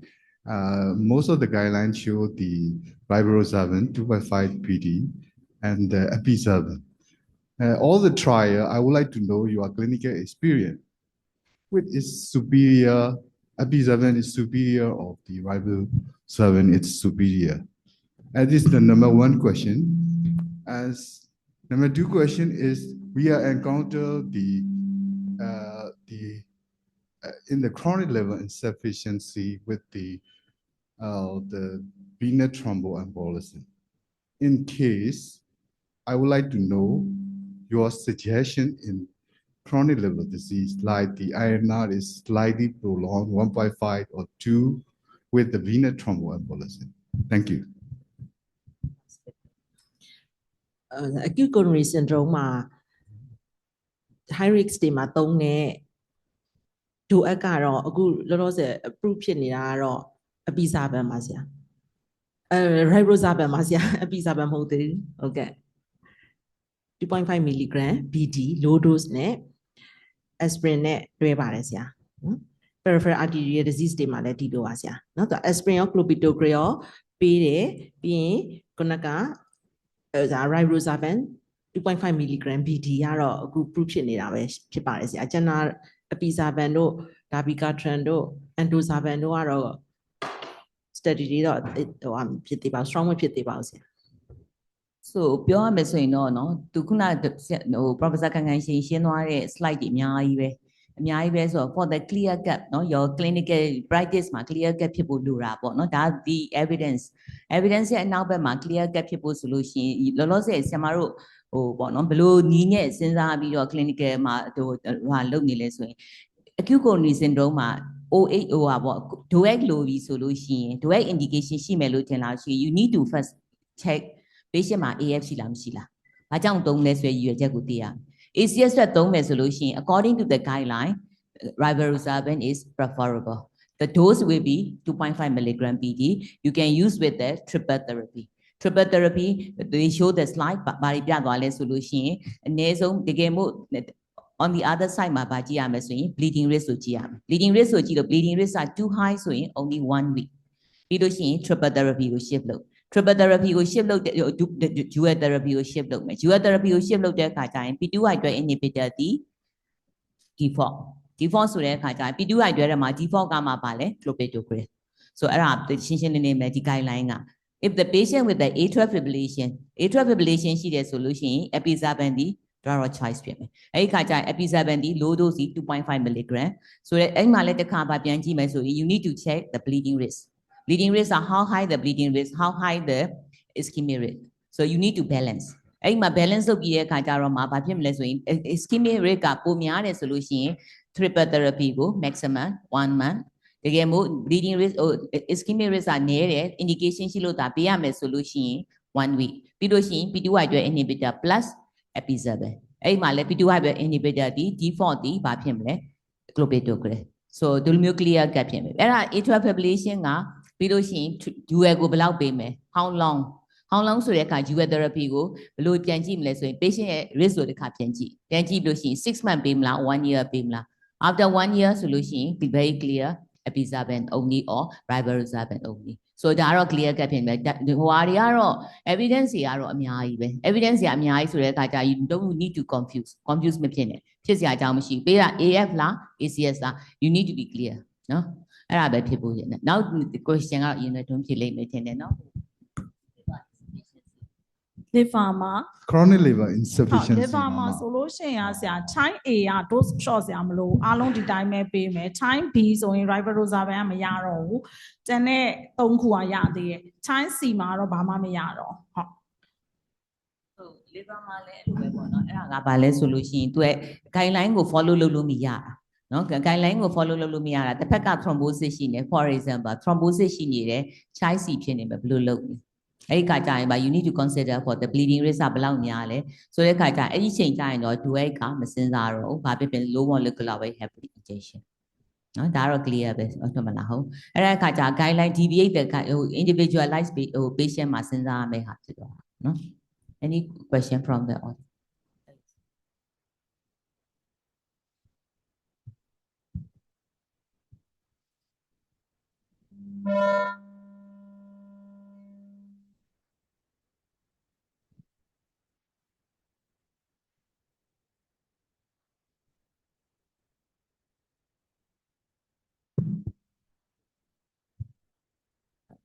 Professor Dalesweiwa, I would like to congratulate both the speakers for the very informative and factual presentation. The question I would like to ask is your opinion and your current of practice in the case of a patient with the acute coronary syndrome, post-PCI with a large LV thrombus. I would like to know your line of treatment and prescription guideline. Thank you.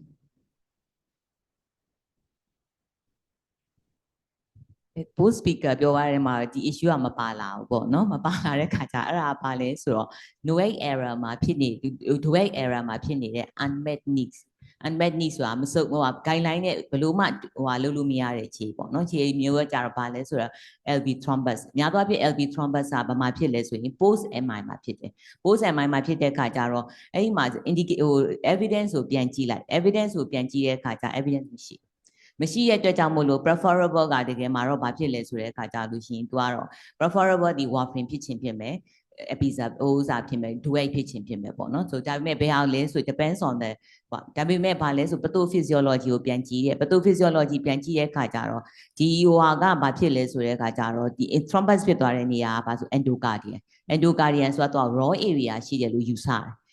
တဲ့အတွက်ကြောင့်မို့လို့ဒါကတော့သူတို့ according to literature အရကတော့ warfarin က preferable I mean, warfarin are preferable, so very difficult to monitor the INR, particularly in the developing country. So, the kajara, post the kajara, tomorrow the leshi ma pato ni le so DOAC ကိုတော့သုံးတယ်သုံးပြီးရှိရင်တော့ပြန် need to check monitor တကယ်မို့ DOAC ကိုသုံးလိုက်လို့နှစ်ပတ်ပေးတန်ဒီတစ်ပတ်တစ်လတန်ဒီပေးလိုက်လို့မှ still having the thrombus solution တော့ you should consider for the warfarin ဒီကမှာတော့ literature ပြန်ကြည့်မယ်ဆိုတော့ warfarin က better preferable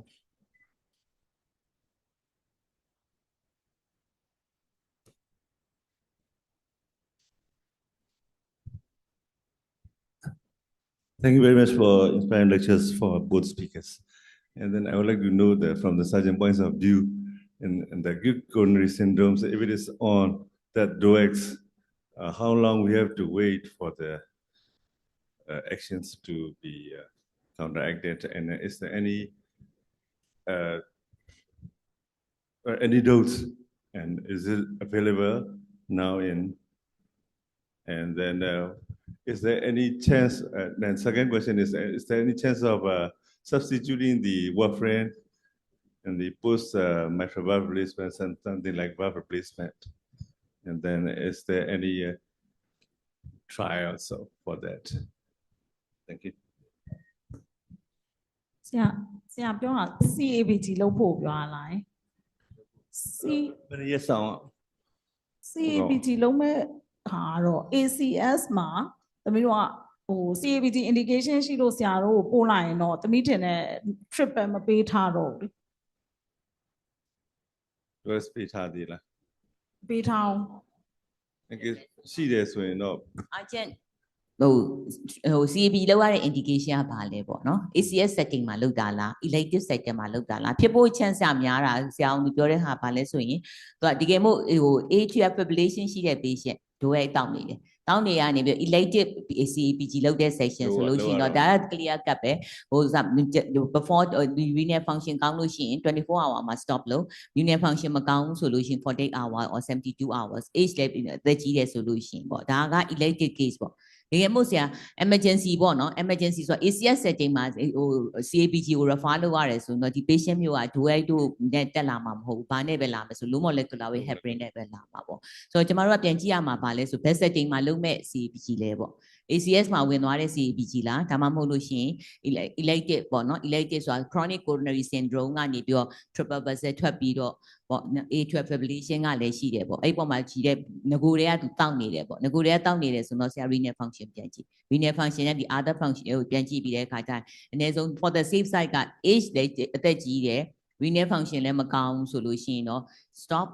36 hour or 72 hour အဲ့ချိန်မှာတော့ bridging လုပ်ဖို့တော့လိုမှာပေါ့အဲဆို stroke ရသွားမှလည်းကြောက်သေးတာဆိုအဲ့ဒီခါကျတော့ low molecular weight heparin ဆရာတို့ low molecular weight heparin ဆိုများသောအားဖြင့်12 hour လောက်ရတယ်ထင်တယ်ဟလား12 hour before the operation or 24 hour before the operation so according to this rule အတိုင်းပြန်သွားပါကျမတို့စိတ်ပူတာတခုက chronic AF နဲ့တောင်းနေတဲ့လူတယောက်ကဒီကဲမို့ elective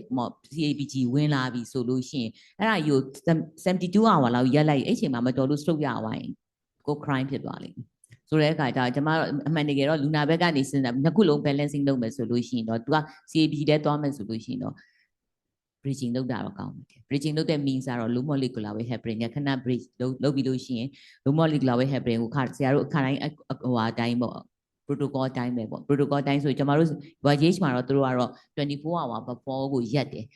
အခါကြလို့ရှိရင်တော့ဒီကြားထဲမှာ dual antiplatelet တောင်မှတစ်ခါလေကျရင်သူတို့ဖြုတ်ထားသေးတယ်ပေါ့နော်ဖြုတ်ထားသေးရဆိုတော့ low molecular weight heparin ပေါ့ major surgery ဖြစ်သွားတာ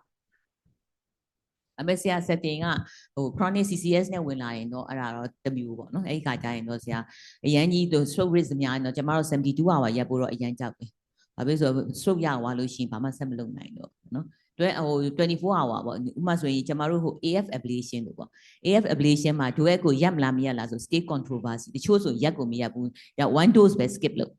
အဲဆို AF ablation one dose ပဲ skip လုပ်မယ် skip လုပ်တဲ့အခါကျ one dose ပဲ skip လုပ်လို့ရှိရင် morning dose ပဲ skip လုပ်ပြီးတော့ procedure ဆက်သွားပေါ့ဆိုဒီမှာလဲကျမတို့တစ်ခါကြာ atrial flutter တွေ ablation လုပ်တယ်လုပ်တဲ့အခါကျ तू က DOAC တောင်းနေဆိုကျမတို့ one ညအလွန်ဆုံးလုပ်လို့ရှိရင် night dose နဲ့ morning dose ပဲ skip လုပ်တယ်ကျန်တာပြီးလို့ရှိရင်ဒီတိုင်းပဲဆက်သွား procedure ဒါကတော့ minor procedure ဆရာတို့ရဲ့ CABG ကြတော့ major procedure major issue ဖြစ် major operation ဖြစ်သွားတာနော် valve replacement နောက်ပိုင်းဟောဒီwarfarin ကိုစားဒီကောင်လေး warfarin metallic valve ကတော့ no choice ဆရာဒါပေမဲ့သူကဟိုမှာပေါ့နော်တာဗီပေါ့အစူးသဖြင့်သူကရေးတာတာဗီရိုက်တာဗီမှာရေးတဲ့အခါတာဗီမှာတာဗီမှာသုံးတဲ့ဟာတဲ့အကုန်လုံးက tissue box ဟို tissue box ဆိုတဲ့အခါတာဗီမှာသူက duet ကို preferable ဖြစ်တယ်အခုပြန်ရေးထားတယ်အဲ့ဒါလေသူက guideline ထဲမှာဒါဟို establish မဖြစ်သေးတာဒါပေမဲ့ consensus အရာကတော့သုံးနေကြတဲ့အခါကျတော့အဲ့ဒီမှာကြာလို့ရှိရင်တော့ depends on individual patient ပဲ 2.5 ပေးမှာ for example episaben ပေးမယ်ဆို 2.5 ပေးမလား 5 mg PG ပေးမလားတကယ်လို့ patient က AF လည်းရှိရယ် tissue bulb လည်းဖြစ်တယ်ဆို indication ကသူဟို anticoagulation indication ရှိနေပြီးသားမှာတခါ tissue bulb ကထပ်ဖြစ်တယ်ဆိုလို့ရှိရင်တော့သူက preferable 2.5 or 5ကတော့ depends on patient ရဲ့ဒီ renal function တို့ age factor တို့နောက်ဘယ်လောက်ထိ frailty ဖြစ်တယ်လဲလို့နောက် body weight တို့အဲ့ပုံမူတည်ပါစေ Thank you. question from the Didi Ken.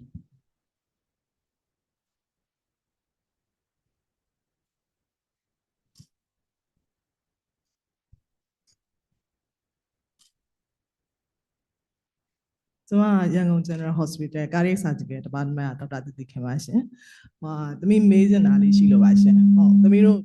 tricuspid annuloplasty လုပ်တဲ့ patient နေမှာပေါ့နော်။ ring ထည့်တာပဲဖြစ်ဖြစ်ဟို annuloplasty ကို vascular graft နဲ့ပဲထည့်တာပဲဖြစ်ဖြစ်ဒီ episaben ရဲ့ role လေးသိချင်ပါရဲ့ဟုတ်အခုလောလောဆယ်တော့သမီးတို့ဒီ tricuspid annuloplasty အလုံးဟိုASD repair နဲ့ tricuspid annuloplasty patient တွေမှာတော့သမီးတို့ warfarin ပေးနေပါတယ်မဒီရော episaben လေးလို့သိချင်ပါတယ်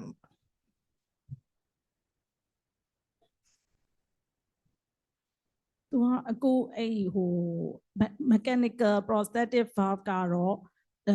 လုံးဝ warfarin ပဲပေးရမယ်ပေါ့အခုဒီ TAVI bioprosthetic valve အဲ့ဒါတွေမှာ acceptable ဆိုပြီးတော့ပဲဟို current consensus ကတော့ဖြစ်တယ်ဆိုတော့ပေးလို့လုံးဝမရတာတော့မဟုတ်ဘူးပေါ့နော်ပေးလို့တော့ရပါတယ်episaben ကိုပဲဟို 2.5 or 5အဲ့ဒါနဲ့ပဲပေးပါတယ်ဟိုဒါပေမဲ့ guideline နဲ့တော့မပါသေးဘူးပေါ့နော်အဲ့ဒီနောက်ဟို bioprosthetic မှာတချို့ကကြတော့လေ warfarin ခဏပေးပြီးတော့မှ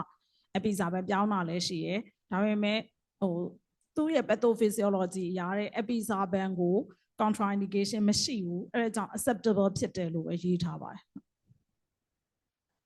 ပြောတာလေအမတို့တခါလေကြားနေဟို clear cut မဖြစ်တာပေါ့နော်အများတန်းဥပမာဆို for example ဘာမပါဘဲနဲ့ metallic valve မပါဘဲနဲ့ဒီဘက်ကနေပြီးတော့ tricuspid ring only ပဲထည့်ထားတာအဲ့ case မျိုးဘယ်လိုဖြစ်တတ်လဲဆိုတော့အများသောအားဖြင့် ASC မှာဖြစ်တယ် ASC plus ဒီဘက်က TRAN များလို့ tricuspid ring မှာပဲထည့်ဆိုအဲ့ဒါanticoagulation ပေးမလားဆိုရင်တော့ AF မရှိဘူးဆိုလို့ရှိရင် long time anticoagulation ကတော့မပေးဘူးထင်တယ်နော်ဒါပေမဲ့ဟိုဒီကိမှာ warfarin ပေးနေအောင်အရင်တော့ဆို professor ဒေါ်ဝင်းကျော်ဆိုအမြဲပြောသူက3 months ပဲပေးတယ်ဆိုဆရာကိုအောင်ရဲဦးတို့ဘာလို့လဲသူတို့3 months ပဲ indication ပေးတယ်အဲ့3 months မှာယူမေးတဲ့ question ကတော့ဘယ်လိုလဲဆိုတော့ဒီ warfarin အစား duet သုံးမလားပေါ့နော် duet သုံးမလားဆိုတော့သုံးလို့တော့ရမယ်လို့တော့ထင်တယ်ဘာဖြစ်လို့လဲဆိုတော့သူကလေ mitral stenosis တောင်မှသူက severe မဖြစ်ဘူးဆိုလို့ရှိရင် mild to moderate ဆိုလို့ရှိရင်သုံးနေတယ်ဘာဖြစ်လို့ဆို Korean ကသူတို့က study လုပ်တယ်ဟိုဒီ 6MC ဟိုစာ MCS မှာတောင်မှတယောက်က discuss လုပ်သွားသူတို့က study ကစနေပြီစနေတာသူတို့က not severe MS ဒီ mild to moderate MS မှာပေါ့နော်ဒီ duet ကိုသုံးတဲ့ဟာကိုသူက study ဒါပေမဲ့သူတို့ရဲ့ outcome ကမထွက်လာသေးဘူးဒါဆို study ထွက်လာရင်တော့ဘယ်လိုဖြစ်မလားမသိဘူးပေါ့နော်ဒါပေမဲ့အဲ့လေ issue ကတူတူပဲဘယ်လို issue နဲ့တူလဲဆိုခုနပြပါဆို Hogan ပေါ့ Hogan with LVOT obstruction without LVOT obstruction so အခု clinical practice မှာเนาะ foreign မှာလည်း consultation လုပ်ပြီးပြန်လာတဲ့လူတွေလည်းတွေ့ရယ် so without LVOT obstruction မှာဆိုလို့ရှိရင်သူကဒီ duet တွေပေးလာတာကိုတွေ့နေရတာပေါ့เนาะတွေ့နေရဒီကမှာတော့ strictly guideline ဆိုလို့ရှိရင်တော့ LVOT obstruction ဘာညာ guideline ထဲမှာတော့ရေးထားလားဆိုတော့တေချာ mention မလုပ်ထားတဲ့အတွက်ကြောင့်မို့လို့အဲ့ဒီခါကျတော့ warfarin ပဲသွားရမှာပေါ့နော်ဟိုလိုမျိုးဟိုစားတော့ antiphospholipid syndrome ကတော့ triple ဟို positive ဆိုတော့ဒါကတော့လုံးဝကြီး absolute contraindication ကျေးဇူးများတင်ပါ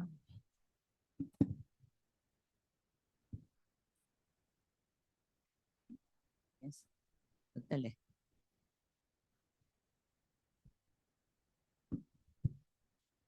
question တော့မဟုတ်ပါဘူးမတို့ opinion လေးကိုသိချင်လို့ပါပေါ့နော်တက်လေတို့ဒီ duet တွေစဝင်လာတဲ့အချိန်မှာ AF တွေကိုသုံးတဲ့အခါမှာဒီ episaben ဆိုရင် 2.5 mg BD ပဲစသုံးဖြစ်တယ်ပေါ့နော် အခုဒီ guideline တွေမှာလည်း5 mg BD အဲ့တော့ကိုကတော့ကိုယ့်ဘာသာကိုနည်းနည်းလေး reasoning out လုပ်ပြီးတော့ patient က body weight နည်းလို့ပါ creatinine လေးတက်နေလို့ပါတချို့လူတွေမှာတော့ reasoning out လုပ်လို့ရပါမယ်တကယ်တမ်းအဲ့လို body weight လည်းကြီးရယ် creatinine လည်းကောင်းတယ်ဆိုရင်5 mg BD ပဲပေးတင်သလားပေါ့နော်တက်လေတို့မြန် therapeutic inertia လေးမြန်ဖြစ်နေတာလားလို့မမ comment လေးသိချင်လို့ပါ အခုဆိုလို့ရှိရင်အမတို့လည်းကြောက်သွားပြီဘာဖြစ်လို့လဲဆိုတော့ခါကျရင်2.5နဲ့ stroke ရသွားလူတွေအများကြီးတွေ့ရတဲ့ခါကျတော့အခုဆိုရင်တကယ်ကိုအသက်ကြီးပေမဲ့လည်း body weight ကြီးရယ်ဆိုရှင်တချို့ဝဝကြီးရှိအသက်က80 90ရှိနော်ဒါပေမဲ့ body weight ကကျ renal function ကောင်းတယ်ဆိုတော့5 mg BD ပဲ standard dose ပဲပြီးဆိုတော့သူရဲ့ bleeding risk ဆိုပြန်ကြည့် bleeding risk ကနည်းတယ်ပေါ့နော်များသွားဖြစ်ပေသုံးမယ် epizaban ပဲသုံးမယ်ပေါ့ဟို rivaroxaban သုံးမယ်ဆို rivaroxaban ရဲ့ bleeding risk က GI bleeding ပါပဲအဲ့ the same ပဲ problem ကပါဆို malignancy တွေမှာ malignancy တွေမှာဆိုရင်သူက malignancy တွေမှာကြတော့သူက literature မှာကြတော့ဗာပြန်ပြောပြန်လဲဆိုတော့သူက base stage မှာသုံးတာလေကိုက acute stage မှာသုံးတယ် acute stage မှာဆိုတော့ malignancy any malignancy acute stage မှာဆိုတော့သူက low molecular weight heparin ကိုပဲ prefer ဖြစ် malignancy က particularly ပါဆို GI malignancy ကဘာနဲ့တွဲလဲဆိုတော့ thrombosis နဲ့တွဲ DVT တွေနဲ့လာတယ် GI vein တွေမှာ thrombosis တွေရတယ်အဲ့ဒီခါကျရင်ပေးရတယ်တော့သူက acute stage မှာဆိုလို့ရှိရင်တော့ low molecular weight heparin ပဲso hematology point of view ကတခါသူတို့ discuss လုပ်ဘူးလေအဲ့ဒီခါကျသူတို့က totally agree ဖြစ်တာတော့ low molecular weight heparin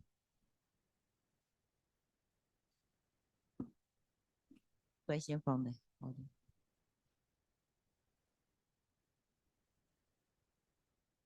oh, there's a question from the online so the question one is that if a high risk ACS patient or DAPT has a recurrent ACS within 1 week, how should we manage? Thanks a lot for the information. So, high risk ACS patient မှာ DAPT သုံးနေတယ် ACS ကပြန်ဖြစ်တယ်ပေါ့နော်ပြန်ဖြစ်တဲ့ခါကျ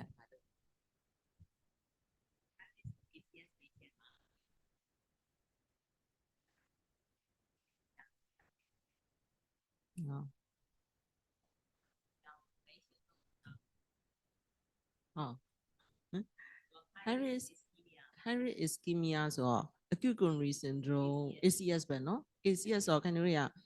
တို့ကဟိုဘာ treatment ယူထားလဲပေါ့အခုကျတော့သူကဒီ dural antiplatelet ပဲပေးထားတယ်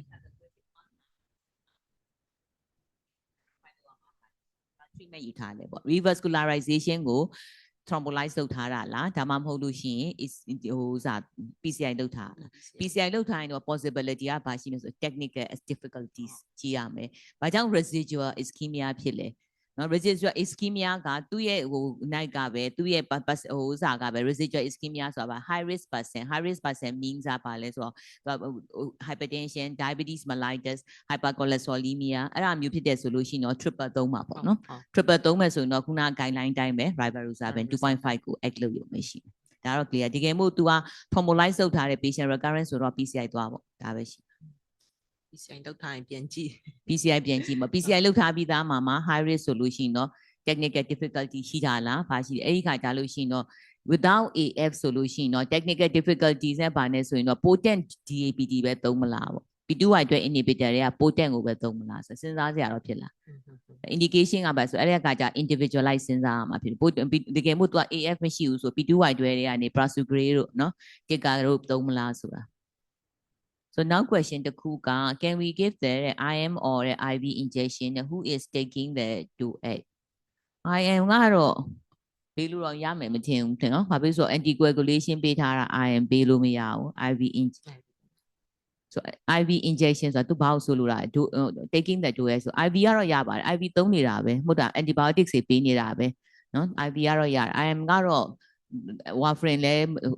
counter indication ပဲဒါပေမဲ့အဲ့ဒီတော့ဘယ်တော့ဖြစ်ခဲ့လဲဆိုဒီ immunization တွေပေါ့နော် COVID vaccine တွေထိုးတော့ကအရန်ကိုအဲ့ဒီဟာ hot topic ဘာလဲဆိုတော့ warfarin တောက်ထားတယ်ထိုးရမလားမထိုးရဘူးလားသူက anticoagulation တောက်ထားရင် counter indication လို့ပြောတယ်အမျိုးစုံပဲဆိုတကယ်ထိုးတဲ့လူတွေကကြတော့ဟိုဟာတွေမဟုတ်ဟိုတကယ် physician တွေလည်းမဟုတ်ဘူးမဟုတ်တဲ့ခါကျအဲ့မှာမထိုးပေးတာတွေပါအမျိုးစုံတယ်ကျမတို့ကတော့ပြောထိုးလို့ရပါထိုးတဲ့အဲ့တီးလေးပဲနော်ပြီးလို့ရှိရင် ice pack ဒါဆိုသူ skip လည်းမလုပ်ခိုင်းတော့ဘူးဘာဆို dose ဆိုတော့ skip မလုပ်ခိုင်းတော့question နောက်တစ်ခုက 69-year-old lady with the RCC တဲ့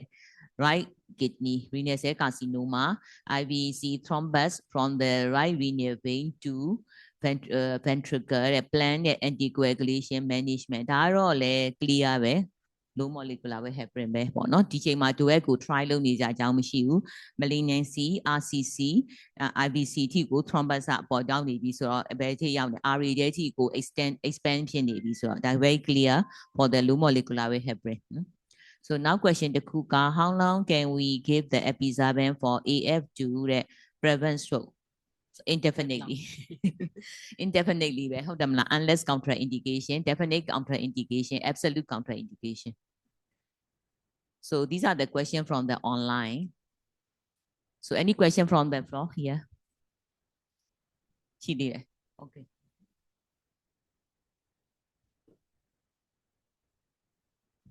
So another question is any long-term anticoagulation and antiplatelet management for the patient with paroxysmal AF which reverted into the sinus rhythm, the chest was go 2. Any long-term anticoagulation and antiplatelet management for patient with paroxysmal which reverted to the sinus rhythm, chest was go 1. Chest was go 2, chest was go 1 ကိုသူကဘယ်ချိန်မှာဖြုတ်မလဲပေါ့နော် paroxysmal AF paroxysmal AF ကို chest was 1 လား 2ကတော့ definitely ကတော့ဆက်ပေးရမှာပေါ့နော်ဆက်ပေးရမယ် chest was 1ကတော့ chest was 1ပဲရှိတယ်ဥပမာဆိုဒီနူနာတွေက paroxysmal AF chest was 1ကဘယ်လိုလူမျိုးမှရှိလဲဆိုတဲ့အခါကျတော့ young age မှာ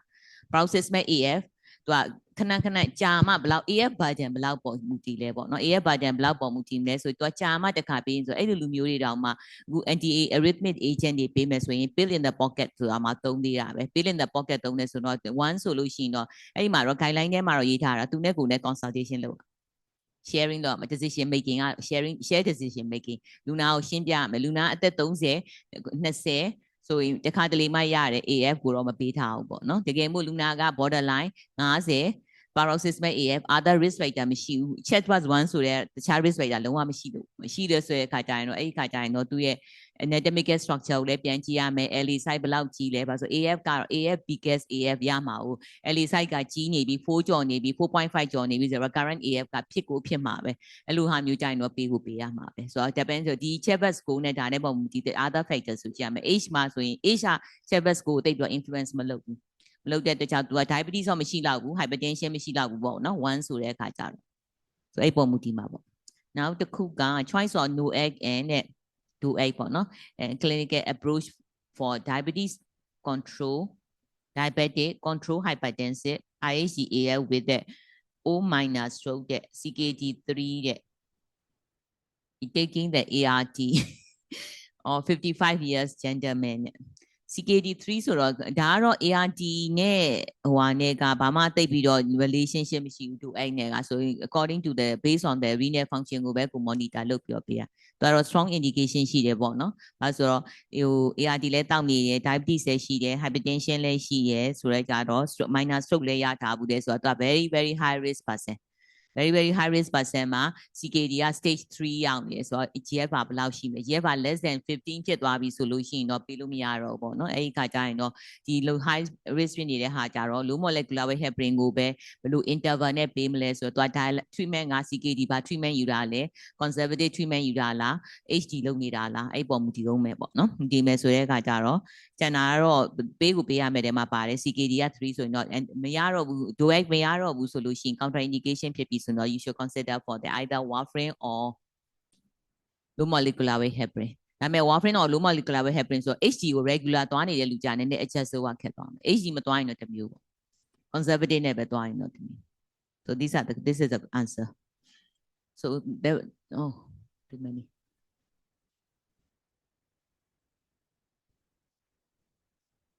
So another question, if the patient want to take the epizaban, but because of the long-term cost, he want to take the 2.5 milligram OD. Yeah, no. It is a rational to use the antiplatelet be prescribed for the epizaban. So long-term use for the epizaban. Because of the long-term use for the epizaban, by down level, atrial fibrillation just out there, so not OD dose are not enough. Atrial fibrillation just antiplatelet are no rule. ဒါရှင်းရှင်းလေးပဲပေါ့နော်ဒါကတော့ဘာမှမပြောမရှိ the other cause ကြောင့် venous thrombosis ကြောင့်တောက်တယ်ဆိုတော့ depends on the venous thrombosis ကဘယ်လောက်ဟိုပါပြီ venous thrombosis ကလည်းသူက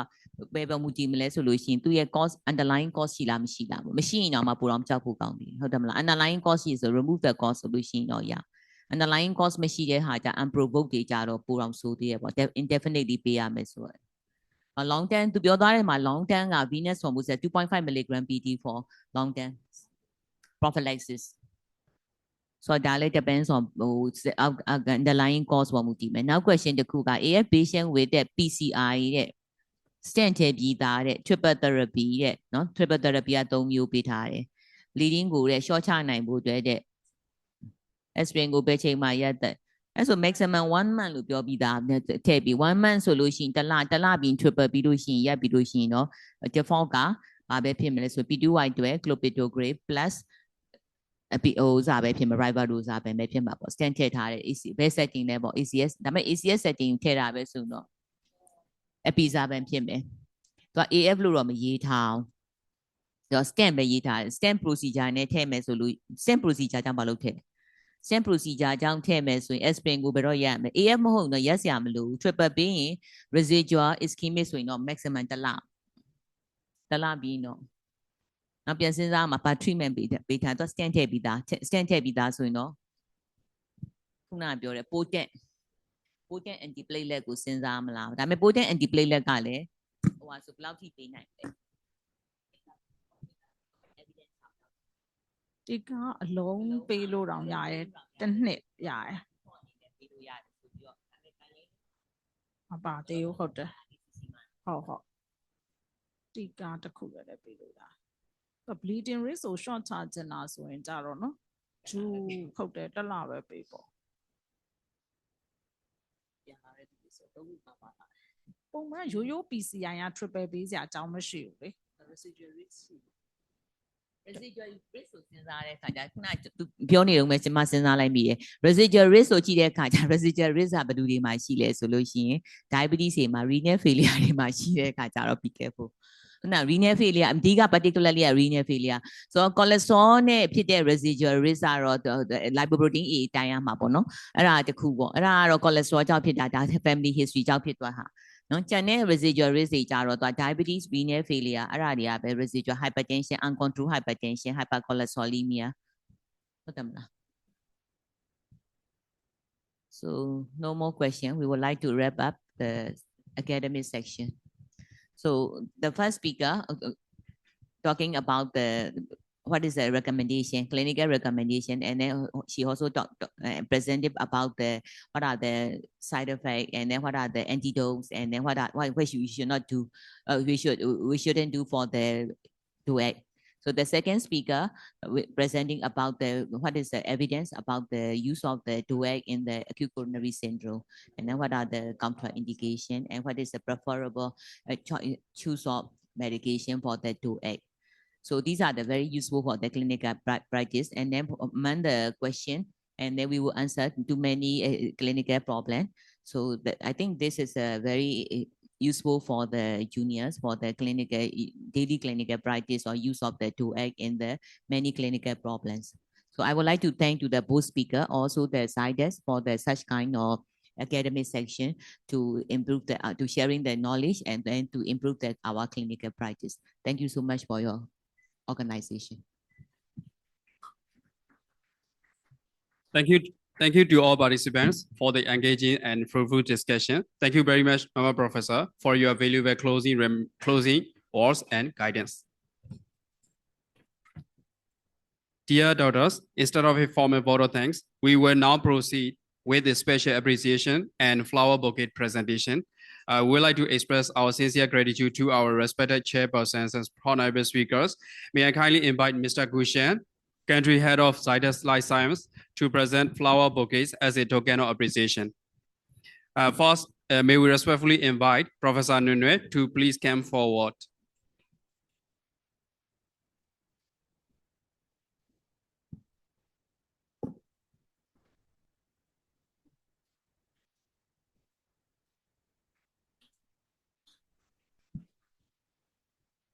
Thank you very much, Professor. Next, may I invite Professor Yenuetron to please come forward.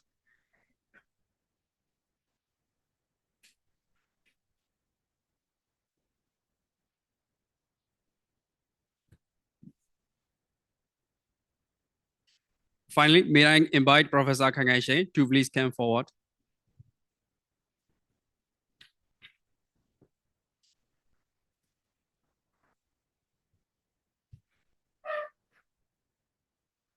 This brings us to the end of the today's scientific symposium. On behalf of CITES, we sincerely thank our honorary chairperson, respected speakers, and all participating doubters for making this academic event a great success. We wish you a pleasant rest of the day and a safe journey home. Thank you very much.